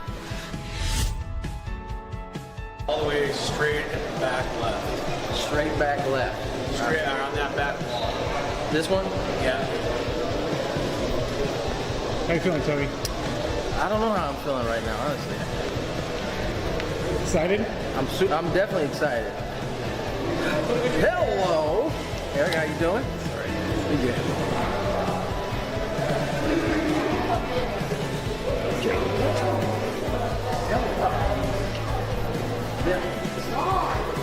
Wow. Just like I told you, next to the famous Barney Dreyfus and Leslie Wilkinson, whoever they are. That does look like them. I know.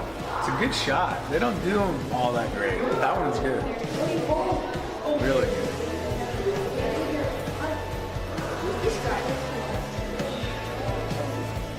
I missed a year. 300. Must have been bad. Huh?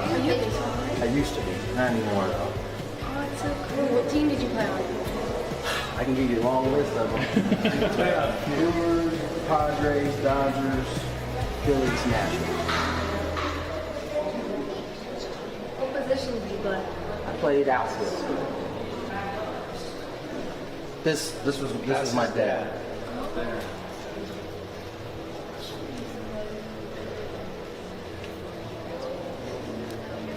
Oh, there's Dick Williams, Goose.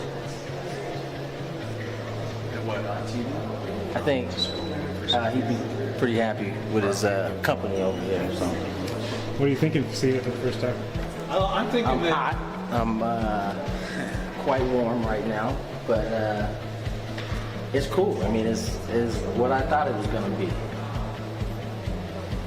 I mean, who not too many people can say they have a dad that's enshrined in this place. So I think this is awesome. What are we doing, guys? I'm going to see the museum for the first time ever. It's going to be sweet. See my dad's plaque. See where Trevor's plaque is going to be. It's going to be pretty dope. Chris, I'm going to go to the Hall of Fame for the second time because I went earlier today, but I'm going in to see Tony go into the Hall of Fame. So all the way straight and back left. Straight back left. Straight around that back wall. This one? Yeah. How you feeling, Tony? What's up, everybody? Welcome to the happy hour. Tony Gwynn Jr., Matt Skraby. Chris Ellis just decided to peace out right as I was coming in, huh? He was like, yeah, I don't want to talk to him today. I'm out of here. No, he's got some like cool dinner with the Aztecs women's team because they won the Mountain West regular season. Shout out to the women, man. Holding it down. They Mountain West champions. I can't wait to see what they end up doing, man. I hope we'll see if we can improve on last year. Getting out of the first round this year would be a step in the right direction. Nonetheless, how's the show been going, my friend? Oh, it's been great. I mean, we talked to Sam. We did a bunch of Nick Castellanos audio from the morning show, and Nick Castellanos was much more well-spoken than, I mean, I didn't really, because he usually gives like 3-word answers, and he actually expounded on this and gave us some good clips here. So it was nice to hear that. I just want to point out to you, Skraby. No. It's you know, we have the what did he say, about 4 or 5 interviews we've seen? Yes. Right? Yes. Do you know how many interviews that he's probably actually done? 50? There's probably a lot, right? I'm just saying that's probably not the norm. I mean, he got on he was wilding out in the ESPN one, but you know what I'm saying? I give you that one. He was losing it on that one. But yeah, man, I think Nick is, as I said earlier, I think he's probably more misunderstood than he is the other way, you know. Well, he hit one off the fence today. I'm not sure how it didn't go out. It bounced like directly vertically in the air, but yeah.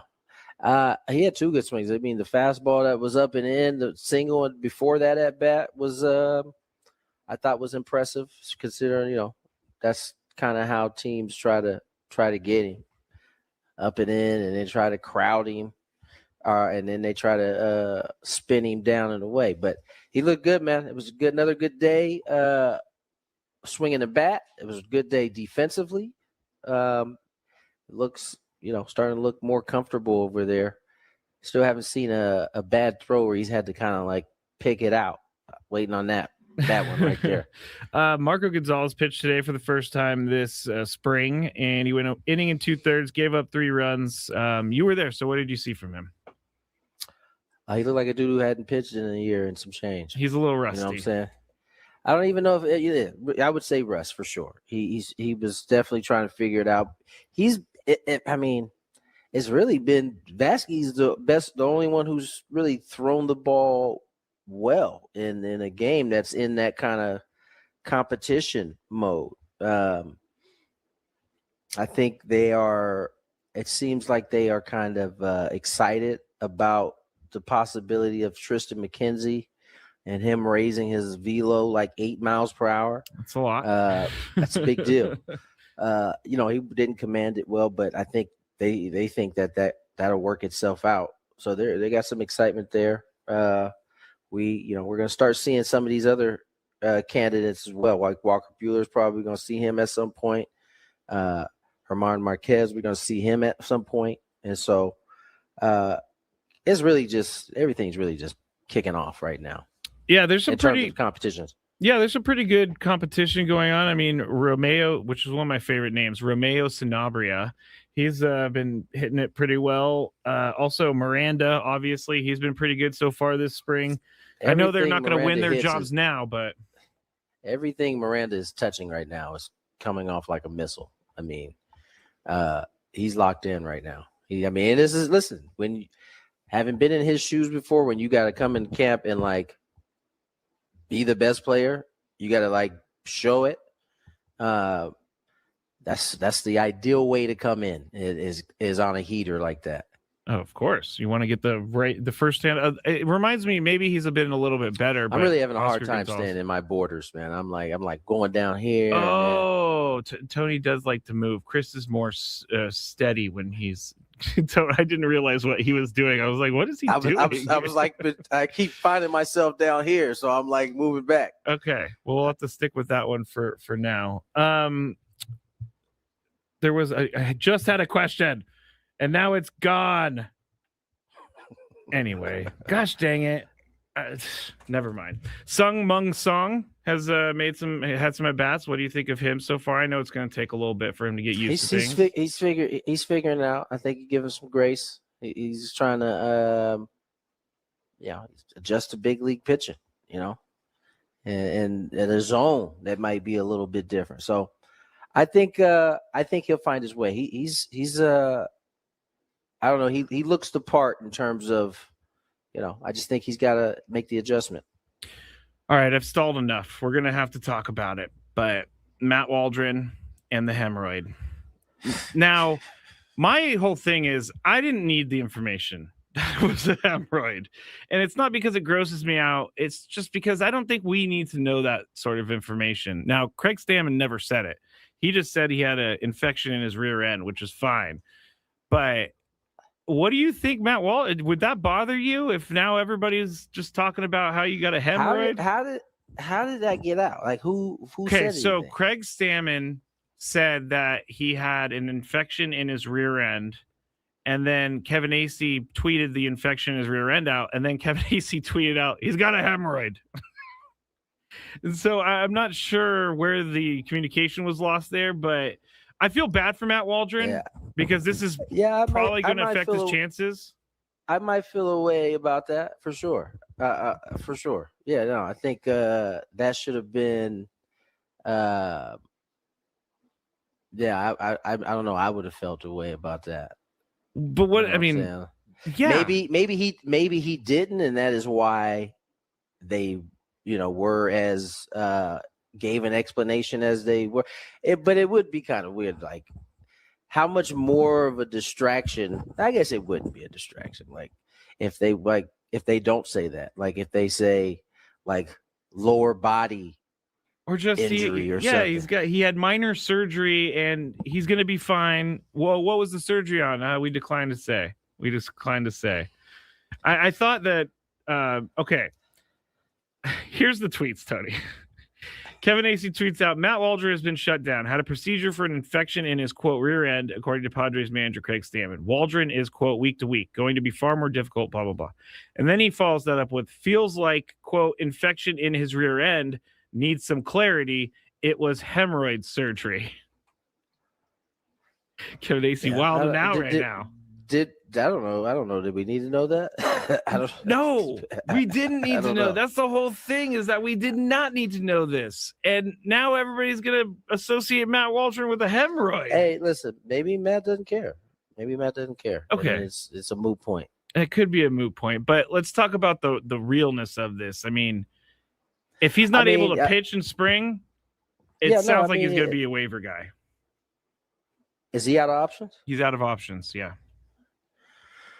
Yeah, I don't know how that's gonna work. I mean, he's definitely.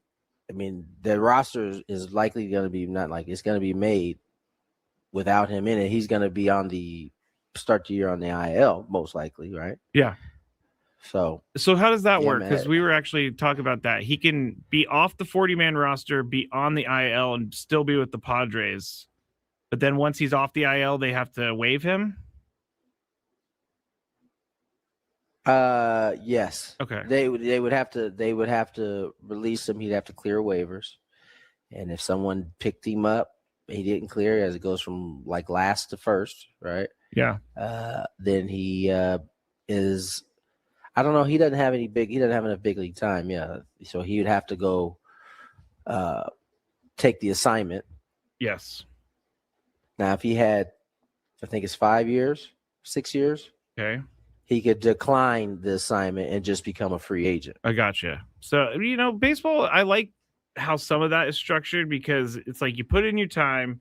You don't have to mess around with the whole waivers thing. You could just be a free agent. No, you still got to go through waivers, but once you clear, you now have the option, if you have that amount of service time, to just say, nah, I'm good. I'm just going to be a free agent and take my chances on the free market. Gotcha. Switching gears a little bit, Chris and I just talked about this in the Big Five, and I'm curious what you had to say. Juan Soto says he wants to beat out Shohei Ohtani for an MVP. And my question was, when I read this too, I thought about Chris specifically. Chris said Chris was nice. He was nice. I said, don't let this man be serious about this, because he's gonna hear from me all year long. Oh yeah, I can't wait for that. But how does Juan Soto beat Shohei for an MVP? It doesn't seem possible with Shohei's. What are you talking about? He absolutely can. He could put together one of these like 330, 40, and then steal these bags that he's been stealing. Yeah, he led the National League in bags last year, didn't he? Yes. I mean, he was very good at stealing last year. So, I mean, like, put together one of those, maybe like he don't even have to improve to Gold Glove standard. Just be better defensively this year. Everybody will jump on that. I'm telling you. I'm just, yeah. You're just what? It's not like he's not a pitcher. Thought. He's not a pitcher. What does that got to do with anything? Shohei won the MVP because he was such a good pitcher on top of being a great hitter. Shohei has to continue to do both at that level. Yeah. That to me, that's less of a chance that he'll keep that level of play up versus what, Soto putting together his best year could do. Not to mention, after a while, people start whether we want to acknowledge it, they start getting bored with the same thing. Like you start getting that he wins another one. It's like, okay, well, we're gonna start being. It's gonna be his greatness is gonna be used against him at some point. It's great. It's true. It's how it always works. You're a victim of your own success always. Yep. Because we were talking about it earlier with the Aztecs basketball team. I mean, they are expected to make the tournament now, and if they don't make the tournament, people get angry. It's a disappointing season, and there's a lot of disappointed people right now, but they shouldn't be because they still have a chance to make the tournament, and they still have a chance, guys. Tony's giving me the break sign. All right. Traffic is going to be at the end. Okay. He's doing what I usually do. Tony Gwynn Jr. here. Traffic's going to be at the end of the break. More of Gwynn and Chris when we get back here. 97.3 The Fan. Sir.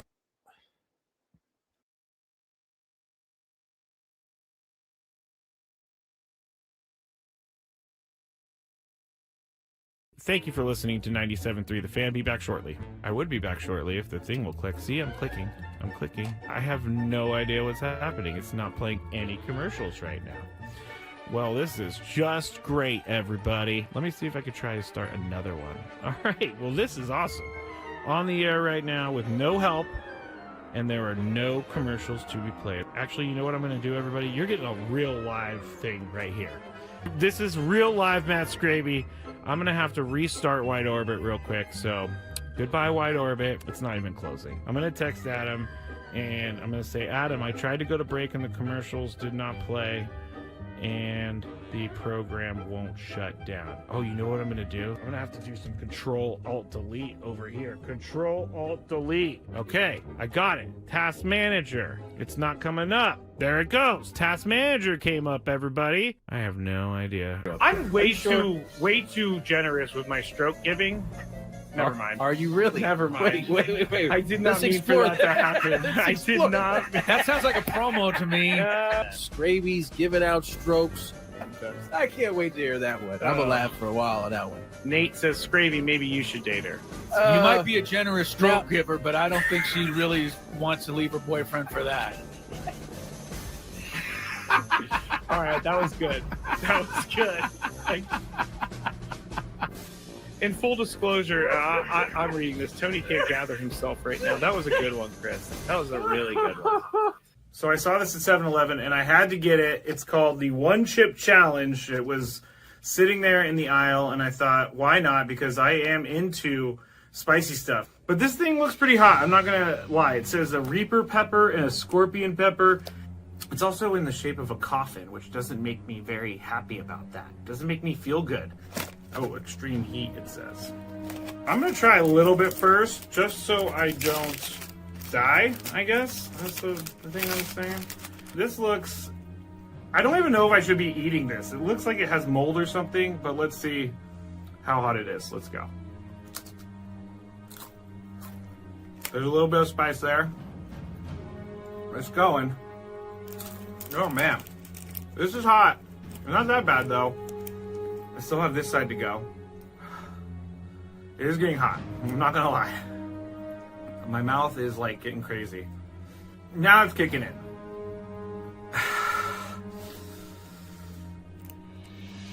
I'm not sure if I'm going to finish this. Honestly, it's getting serious.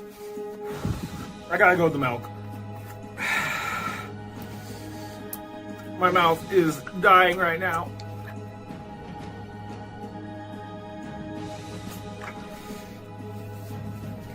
Yeah, this is not fun, guys.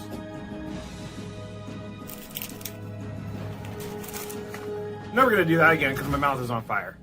Thank you for listening to 97.3 The Fan. Be back shortly. I would be back shortly if the thing will click. See, I'm clicking. I have no idea what's happening. It's not playing any commercials right now. Well, this is just great, everybody. Let me see if I could try to start another one. All right. Well, this is awesome. On the air right now with no help, and there are no commercials to be played. Actually, you know what I'm going to do, everybody? You're getting a real live thing right here. This is real live Matt Skraby.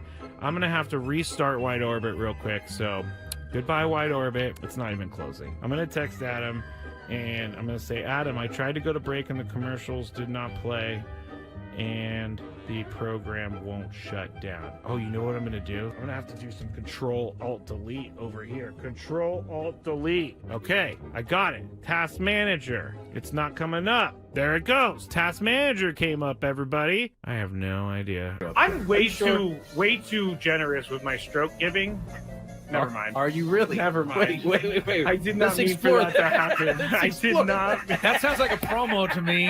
Skraby's giving out strokes. I can't wait to hear that one. I'm gonna laugh for a while on that one. Nate says, Skraby, maybe you should date her. You might be a generous stroke giver, but I don't think she really wants to leave her boyfriend for that. All right, that was good. In full disclosure, I'm reading this. Tony can't gather himself right now. That was a good one, Chris. That was a really good one.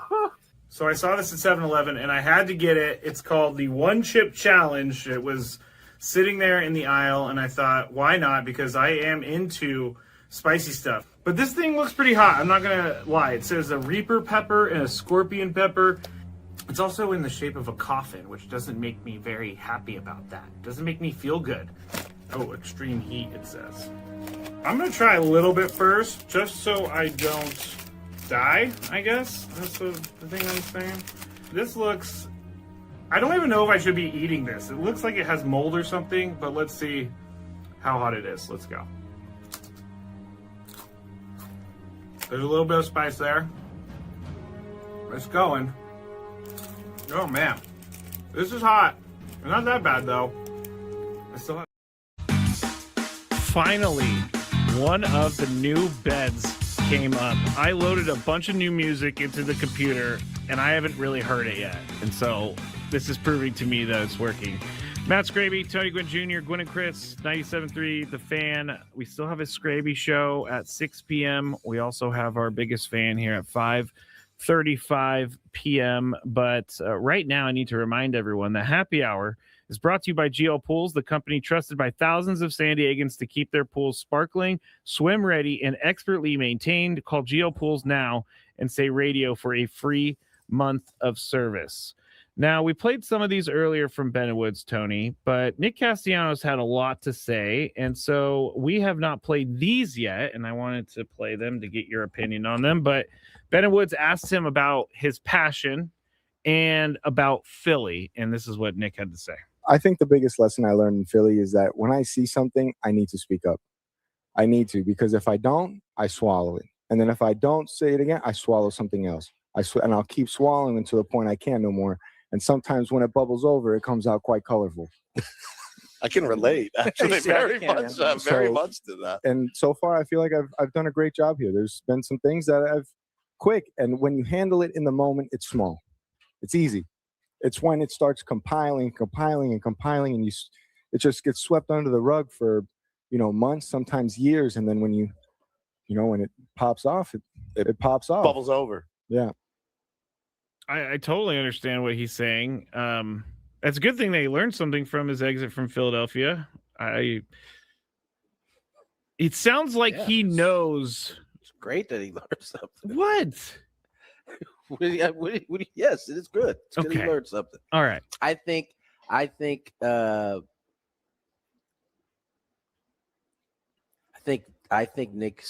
is exercising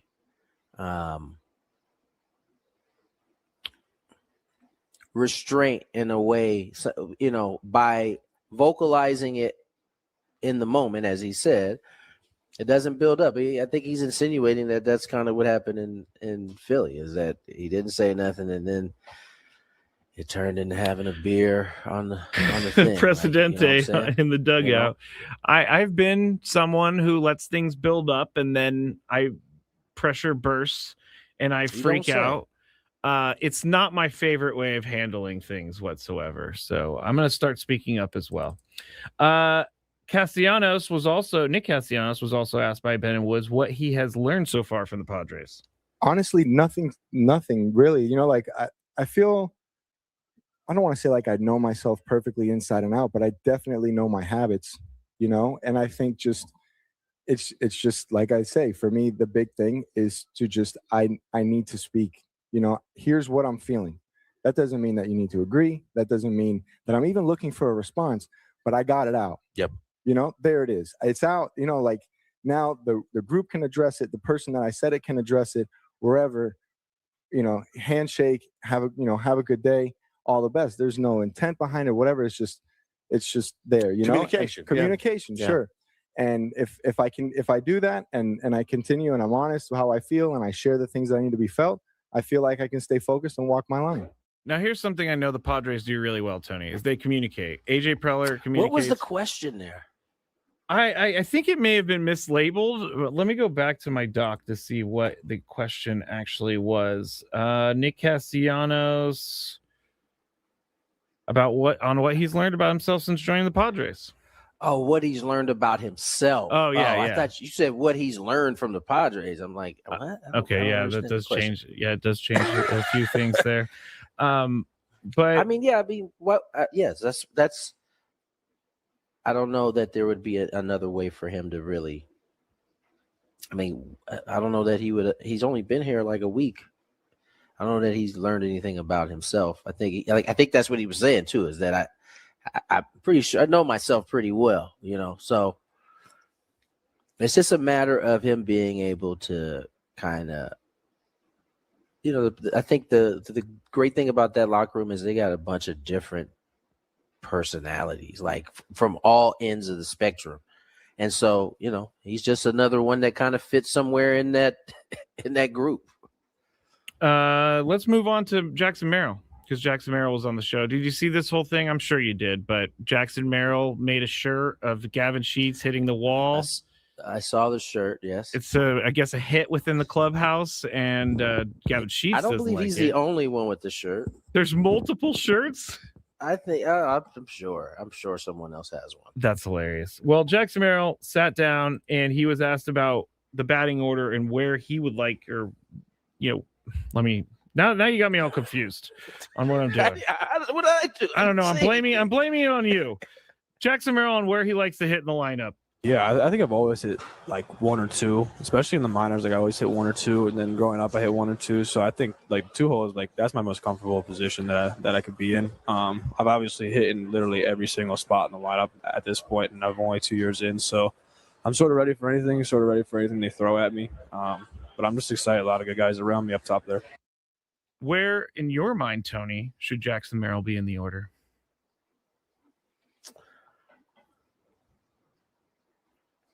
Probably 2. Okay. Probably 2. I like Jackson. Jackson's just he can hit it a bunch of different places, really. He's super versatile. I think he's 2. It's a good spot for him. Go ahead. No. It's a good Okay. spot. All right. Jackson Merrill on his injuries. Yeah, it's tough. I say especially like the hamstring and the concussion was tough. Like the concussion kind of makes you a moody person. You know, obviously you're kind of all thrown off. Body's hurting a little bit. Neck was hurting a little bit. But the hamstring one was just more like annoying because it was right when the contract happened and right at the beginning of the year. We were freaking 7-0. Going into Chicago, and then it kind of just got all slowed down. But, you know, I kept my head high. I think at some points it was tough, just like sitting there and watching my teammates. But, you know, I did the best I could. I was there trying to be there as much as possible. I just, you know, I missed playing the game, honestly. That's all it was. You know, I love spring training and I love hearing from all the guys, but it just makes me want to get to the regular season because It's just such a slow build-up, Tony. Such a slow. Oh, is it, Skraby? It is. It's brutal. It's so slow for you. I'm so brutal. sorry. It's brutal on a day-to-day basis. Forever. I cannot wait for opening day. I don't need any of this spring training stuff. Yeah, I'm sure. Last one. By the way, you're just having to like wait for games. I know. You could always come out and like just. I'm coming out in March, middle of March. I can't remember the exact day, but I'll be out there. Ramon Laureano was asked about where he would like to bat in the order. No, I lost a lot of headache a long time ago on that, so I don't pay attention to it anymore. Just like when you were younger. Early in my big league career. Yeah. I remember in Oakland, leading off, hitting 8 the next day, and then I didn't understood what that was, and then hitting 5th, hitting 2nd, hitting 7 the next day. Like, so I'm like, oh, whatever happens, I can care less. I don't know much about Ramon Laureano, but he sounds fun. Ramon is a throwback player in terms of how he works, man. He is like just hungry for info and like searching that kind of stuff. He's gonna have a good year too. I feel. I mean, you kind of have to do that. Like, not worry about where you put in the lineup, man. Like, you just show up wherever you hit, because it will drive you nuts, especially if you have expectations or you kind of are, kind of strapping that to what type of player or how good you may or may not be. It can get in your dome a little bit. Eric on the chat said, put Skraby through one big league workout, Tony. I would die if I were to do one workout with everyone. Yes, you would. I don't even know what's involved in a workout, but I don't even know it is involved as either in terms of what the Padres do, but yeah, no, you wouldn't make it, dog. I want to argue this, but I know it's true that I would not. You would have to puke and rally. I do remember the baseball guys having some really tough conditioning during the off season in high school. You'd have to puke and rally for sure. Why is it that the baseball guys have so much? I don't think it's just baseball. I think football dudes have that. I think basketball, soccer. I mean, they all. I mean, it's just you get your heart rate up there far enough, your body's gonna have a reaction. Okay, I also saw the guys with the trash bags that they wore running around. I don't know if that's allowed anymore. The wrestlers. I don't think it is. You can't just put a high school kid in a trash bag and make him run until he passes out. Basically, I told you we lived. If you were born in the '80s, you lived raw. I mean, I'm telling you, trash bags. It was allowed. Could you imagine if somebody tried to do that at school right now? Oh my God, it would be a mess. It would be a mess. Can you believe this school put this child in a trash bag? He almost died. Oh my gosh. All right. Yeah. Now that I've gotten my old woman screaming at someone voice out of the way, we can head to break, Tony. When we get back, Chris and I did we recorded a segment earlier. Chris really wanted to get this out about the Aztecs basketball team because of all the negative that he's been seeing. So we'll play that. And then Skraby Show, 6 p.m. All of that and more. And now I'm stuck in a loop of trying to get out of here. Goodbye. Hey, it's Ben and Woods. Now, you've been representing the Friar Faithful for a little bit here. Now you're out in the forefront. You mentioned family quite a bit. How important was it to get your wife, Audrey, on board with this? How long did it take you to get her in this direction? It took a while. It's probably taken years, but I don't know. We were on the same page for a long time. For a long time we thought there's no way this is possible, with our family and be able to move them across country and take them out of school and all that kind of stuff. But we talked to enough people. We got to thank the Melancons. They kind of gave us the blueprint of how they've moved their kids from Florida to Arizona to San Diego, and we're going to follow that plan. And once we decided that, it was like, I talked about it a little. There was some peace that came over both of us to be able to say yes to this decision because we knew it's an opportunity of a lifetime. Hard to say no to, being the manager of Padres with a team like we've got. Obviously, when you decided to retire in the 23, family's probably at the forefront of your mind. You've missed a lot of time with your kids and your wife. And now to fast forward to this point here, you're sitting in meetings at this point interviewing candidates, and then however long later, what was the timeline in between you interviewing guys or candidates and then all of a sudden having your name in the hat? Yeah. Man, just to think about what my mind was thinking about 3 weeks ago is completely different than what it is now. Obviously I'm part of the organization and wanted to find the best manager for the Padres. And so I was in on some Zoom calls, to start that process. And then we and I were just having conversations about who we thought were great candidates and how we ranked them. And we got done talking about it, and he goes, well, I think I got you at the top of the list. And he just dropped that on you. Yeah, he just dropped that on me. And, it's a little bit of a shock, when someone, like AJ believes in you that much. And it pushed Audrey and I to actually think about this. And, is this something that we would like to pursue? If we got that much belief from the organization, we've got to make an informed decision. Yeah. And so then after that, we spent a lot of time, like I said, praying and fasting and thinking about this and how trying to map out the schedule and work it out with our family. And once we came to the conclusion we're taking everybody with us, then we felt pretty good about it. And we're able to say, if you're willing to offer the job to us, we'll say yes. 13 years as a reliever. You spent 6 here as a Padre. How has that shaped your viewpoint and how the type of manager you'll be? Yeah, I think one quality I have is a little bit of loyalty, and I was lucky in my career. I only really played for 2 organizations. I played 1 year with the Guardians in the middle, but not in the big leagues. But most of my career started with Washington, and then it ended with San Diego, and I feel very connected to this organization. I feel like it is family. They've treated me like family. And so, being a part of this and being in this role is something that's very exciting, and I'm up for the challenge. Now, you had to get it out the mud, so to speak, right? You weren't a high round draft pick. You're a guy who had to kind of grind. That's the word we often use around this game. How is that, or what kind of lessons from those type of situations are you going to be able to take into your managerial role?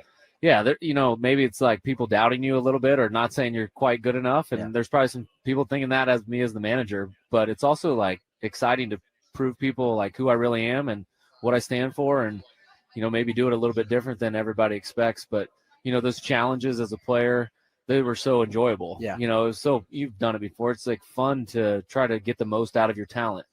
And as soon as I took this job, that feeling of what I was as a player, when's my next workout? When's my next throwing session?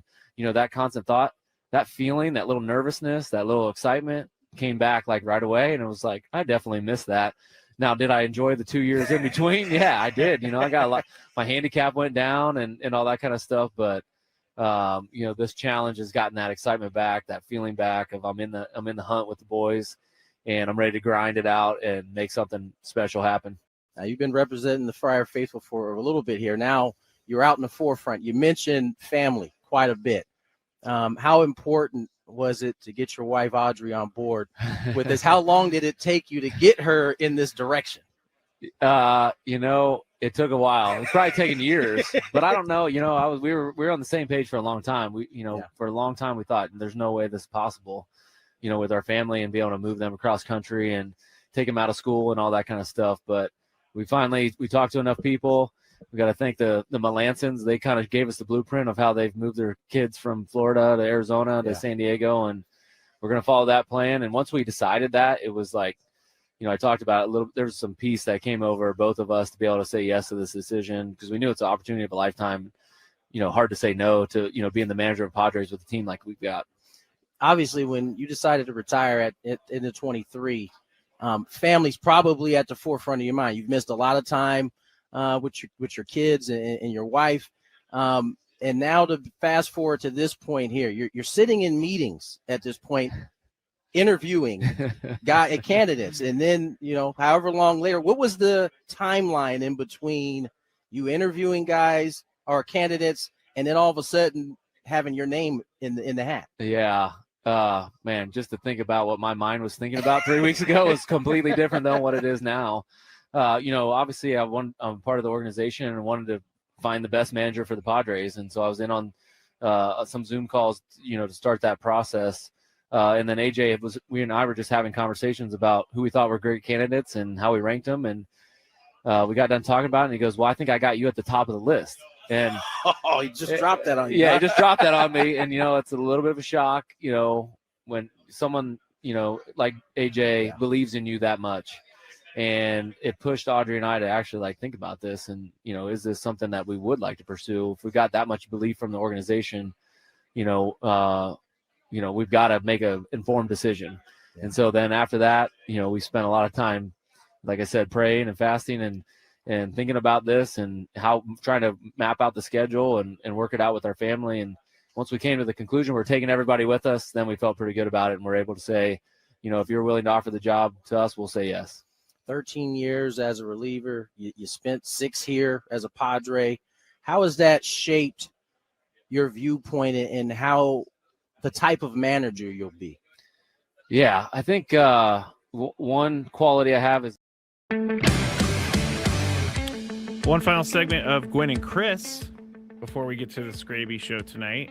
I might be all by myself, Tony, because the State of the Union's on. Uh-oh, hold on. There he is. I've just been talking to myself. I just go ahead. Where are you at, though? Oh my gosh, what is happening? My camera's facing the hallway. Tony's on a different line. Gosh. Get your life together, man. I'm trying. I'm trying. Hold on one second. Congratulations to today's biggest fan, Chloe Kagan of Escondido. Give us a call within the next 10 minutes at 833-288-0973, and you'll qualify for our grand prize, 20 tickets for you and your friends for a night in our Odyssey Suite at a Padres game with all the fan staff later this season. Catered by Spiro's Mediterranean Cuisine. Remember to register your name at 973thefansd.com/biggest fan. So earlier, Tony, we bet on this Duke Notre Dame game that was going on. The Duke Blue Devils were 17.5-point favorites in this one, and they're currently winning by 42, 78-36 over Notre Dame. That is a beatdown right there. Man, Vegas missed that one. By big time. I guess. 17.5. Both of us chose Notre Dame thinking they wouldn't lose by more than 17, but they're down 42 right now. I'm saying they usually are much closer than that. Now maybe they get it close to 17. And this is a bad beat. You think they're gonna get it close to 17? How much time is left? 10:54 in the second half. I don't think they're gonna be getting it down to 17. Yeah, they're gonna have to go on a pretty good run. Speaking of college basketball, Mark Pope, the Kentucky coach. So we just talked about this. He got fined for something I said when he was not even at his table anymore. So he was at the press conference. He said, I can't talk about the refs, but the refs you got to me kind of thing. But I can't talk about them. He gets up. Hot Mike catches him going, if these bleeps try to find me, they can't because I didn't say anything about them. And they fined him $25,000. But he wasn't even at the table nor near the microphone. They heard it. Hot Mike, they can prove it was said. I guess that's ridiculous, though. He's able to vent to one of his staff people, right? What did he call him? Mother bleep. Yeah. If they hear it, they're gonna be oh really? Here's a fine. Yeah, here's $25,000. Chris was like, well, he is Mormon. He's not allowed to say those things. So now Chris is going to go report it to the Mormon church. Yeah, you got to be careful. You got to make sure. Hey, listen, you should have waited. You got to the locker room. Said it. That's exactly what Chris said. You getting up from the podium like you are still in mic range. Until you walk into that concrete jungle underneath. Yeah. You asking for it. He was that upset. He couldn't wait to get that off. He kept saying, I can't say anything about the refs. And then immediately it was quite funny. They still got him. I know he's kind of annoyed about that. He has to be. It's a very petty thing. And they're kind of fining him for him saying, I hope they don't fine me. He was actually thinking he was doing the right thing by walking out of the room. But anyway, all right, we have some traffic. And then Chris and I earlier talked about the Aztecs basketball team. So we'll go to that. And then we'll come back before the show is over. From the 855 Get Ross Traffic Center. Injured? Demand justice. Demand Jurowitz. 855GetRoss.com. Here's Kelly Danick. Seeing a lot of activity on our roads this early evening, or inactivity, I should say. Stalled tour bus in the fast lane, southbound 805, right at the 52 connector. Also traveling on southbound 5 before J Street, there is a stalled vehicle in the center divide. Looks like someone may be changing a tire there. Stall on westbound 54 at the southbound 5 connector ramp. Also collision the clearing stage, westbound King Freeway past Euclid. I'm Kelly Danick with Gwynn and Chris, San Diego's #1 sports station, 97.3 The Fan. The show is only covering 2 states for this segment. Yeah, we've covered Skraby 3 and- states several times. We've been in 3 states. We've been in 2 states. We're doing a little of everything today. Have you been to Idaho before? I didn't ask you earlier in the show. Have you done any Idaho time? Long time ago. Long time. My dad used to have, he used to work with my grandpa. They built homes in Pocatello, Idaho. Ah, yes. We might have bought one of those homes. My Really? wife and I actually used to own a townhouse complex in Pocatello, Idaho. That is so random. So random. We bought it because we thought we could make, millions of dollars. And after like 5 years, when the price of it, it didn't go up enough, and the Pocatello's market didn't get hot enough. Yeah, we were told Pocatello is the place. Well, so were my grandparents, my grandpa so we and were my told. dad. There you go. So we bought in Pocatello, and I think we had a 4-plex, and these people that lived in the 4-plex were just one pain in the what after another, and it was just like enough already. So we don't own in Pocatello. Yeah. Not only do we not own anymore, I never even saw what we owned in Pocatello, Idaho. But maybe it's better because then you don't know what you lost. Right, exactly. Yeah, I know what I lost. A lot of my mind trying to run that place. I can tell you, for 5 years. Being a landlord sounds awful. It is awful because you're always putting out fires, and you always have angry people coming at you. There's only 2 things that happen: people are mad, and you need to spend money. Yeah. Those are the only 2 things that happen when you're a landlord. Where's my plumber? Yeah, need to spend money. I need money, and something doesn't work. Those are the only 2 things. Nobody calls and says, "Hey, how you doing? Just wanted to let you know, dishwasher's working great." That's true. I appreciate you for providing me with appliances that work. Right. Thank you for checking in. So anyway, that's my Idaho time. We're in Boise, of course, with the basketball. And I do recommend to people, if you ever want to go to a neat little kind of, I find it to be a miniature version of Denver. That's the a good call. There's snow everywhere, the mountains. It's a really nice little downtown area here. You have a beautiful river that flows right through town. In the summer, it's kind of fun for going on the river and river rafting. The outdoors people. Outdoors people. It's a great place. So Boise, I wouldn't move here, but I wouldn't put it past you if you're in San Diego, if you ever want to take a trip and kind of get away. It's a nice little town.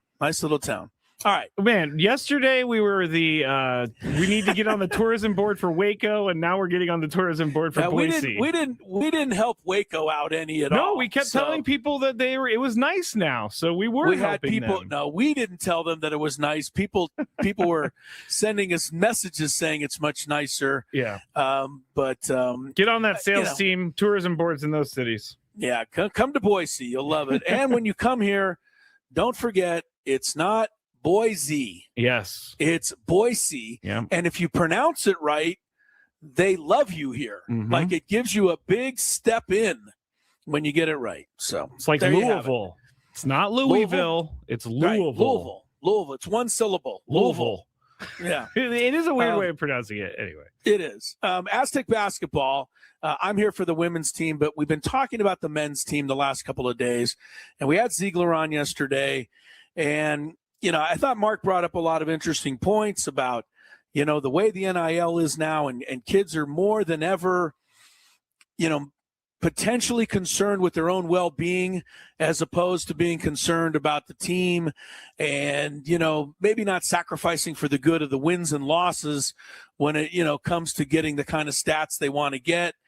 And, Mark Ziegler pointed this out and said that this has been maybe the one time in the Dutcher, Steve Fisher era. And of course, Steve Fisher didn't deal with this NIL. Yeah. But Dutcher's dealing with it now. And one of the first times that, this team has not played well or as well as we become accustomed to. And it doesn't look like they're playing for each other as much out there. Just as somebody who's watching the games as an observer, it's not the kind of Aztec basketball we've become used to seeing. And, Tony came on and for his part thought that it was a little overrated, and he's right. Every team in college basketball is going through this now. The kids on North Carolina are also looking out for their own well-being. Same as the kids on Michigan and Houston and Gonzaga and wherever else you want to play. So this is the way it is. I think, maybe this is the one year that the Aztecs don't get to the NCAA tournament. Maybe they don't win the Mountain West Conference and they go to the NIT, or maybe they don't even go to that. I don't know. But what I wanted to remind me and remind everybody else out there is that we have become so spoiled with this basketball program. And I think a lot of us, not all of us, but a lot of us have kind of forgotten some of that. And we're kind of upset right now, and we're kind of angry, and we don't understand what we're seeing. And, the coaching staff isn't doing what they usually do, and the players aren't doing what they usually do. I'm still here to tell you that if they beat Utah State tomorrow night, they're tied for first place. I'm still here to tell you that if they win 2 more games, they're going to get 20 wins for the 20th year in a row. This is not like we've just been okay for a couple of years. This has been 2 decades of sustained excellence by San Diego State men's basketball. And I'm, look, I'll be as disappointed as anybody if they don't make the NCAA tournament. I mean, I love this team. You know that, Skraby. I watch this team, with my heart in my sleeve. You do. But I'm not going to throw out everything that this, staff and this team and this program has accomplished on a year that a lot of us consider to be a bad year. And I just I think that's fair as fans. I don't think it's fair as fans, like the old, what have you done for me lately? Well, I don't think that applies to this team and this program, because what this team has done for me lately has been successful and competitive for 2 decades. Oh, is he choking up, or is it just he needs to cough? No, it's my mouth got dry. Do you have any water? I know, it could have been either one. It could have been either one. That was perfect timing. Yeah. I have seen you cry over an Aztecs basketball game, so I wasn't sure. Absolutely, and I will admit that. So. I agree with you. I agree with you that people shouldn't be jumping off the bandwagon or even saying that this is a bad season. No one should say it's a bad season. But as we've said in the past, you're a victim of your own success, and now we expect a tournament appearance every single year. And that adds a little bit more pressure to this team. And so when they come short, when they fall short, it's a little bit more noticeable here in town because we don't have that team in the NCAA tournament. But people should not be ever saying anything about Dutcher being fired. People should not be saying anything about the team, needing to blow up the team. Like, come on, people. They're still successful. They still have a chance to win the Mountain West tournament. Who knows what happens when you get in the tournament? Do I think they're going to go to the national championship? No. But do I think that they could win a game in the tournament? Yeah, I do. Yeah. And that's the funny part about all this is that all of our consternation and all of our, disappointment, which kind of all started in December, because we're used to winning one of those big games in December. Like last year, they beat Houston. Yeah. A few years ago, they beat Gonzaga. Whoever they beat, they get that one big resume win, and, they kind of carry that. This year, they lost all those games. Yeah. They lost to Michigan. They lost to Arizona. They lost to Baylor. They barely beat Oregon, and Oregon's not even having a good season. So they didn't get any of those good wins. So our disappointment kind of started there. And, now it's kind of, creeped on into the league season. And then, it reached a bit of a crescendo, for lack of a better term, last week when you lose to Grand Canyon at home. We're never supposed to lose at home, but guess what? It does happen. Mm-hmm. And then, we went to Colorado State and they didn't play well there. So, two bad games, and they have slipped off the bubble. on most tournament prognostications to below the bubble. But I will say, if they beat Utah State tomorrow and then they go to the pit and they win at New Mexico, they're going to be right back on the bubble. Yeah. Those 2 wins could elevate them right back to where, they want to be. So, of course, they could lose both games. I don't know how it's going to turn out. But either way, let's be disappointed, but let's be careful firing too many, shots at a program that has pretty much given us nothing but happiness for a long, long time. I would also like to point out, people don't remember 2020. They had a national championship winning type of team.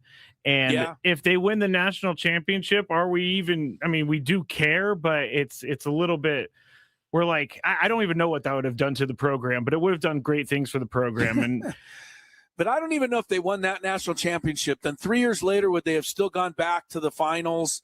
Who knows how it would have all played out? It played out the way it was supposed to play out, unfortunately. Right. And the fact that they made an NCAA championship game, to this day, and probably for every other day, I will still pinch myself that really truly happened. Yeah. So, it was a wild ride.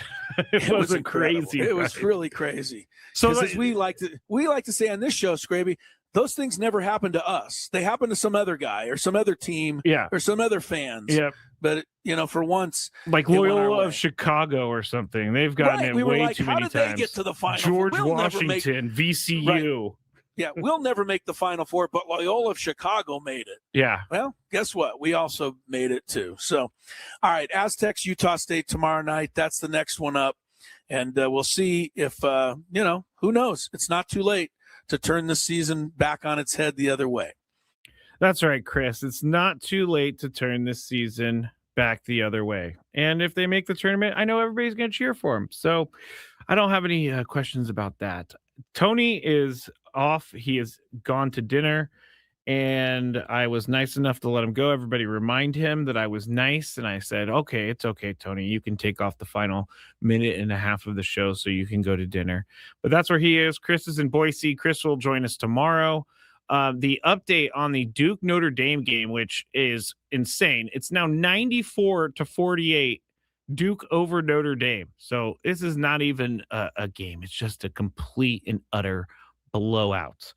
On the Skraby Show tonight, we are going to talk Padres. We're going to talk Matt Waldron a little bit, but I want to get into the Nick Castellanos stuff a little bit more because I think he actually, revealed a lot about himself, and I think fans need to know more about him.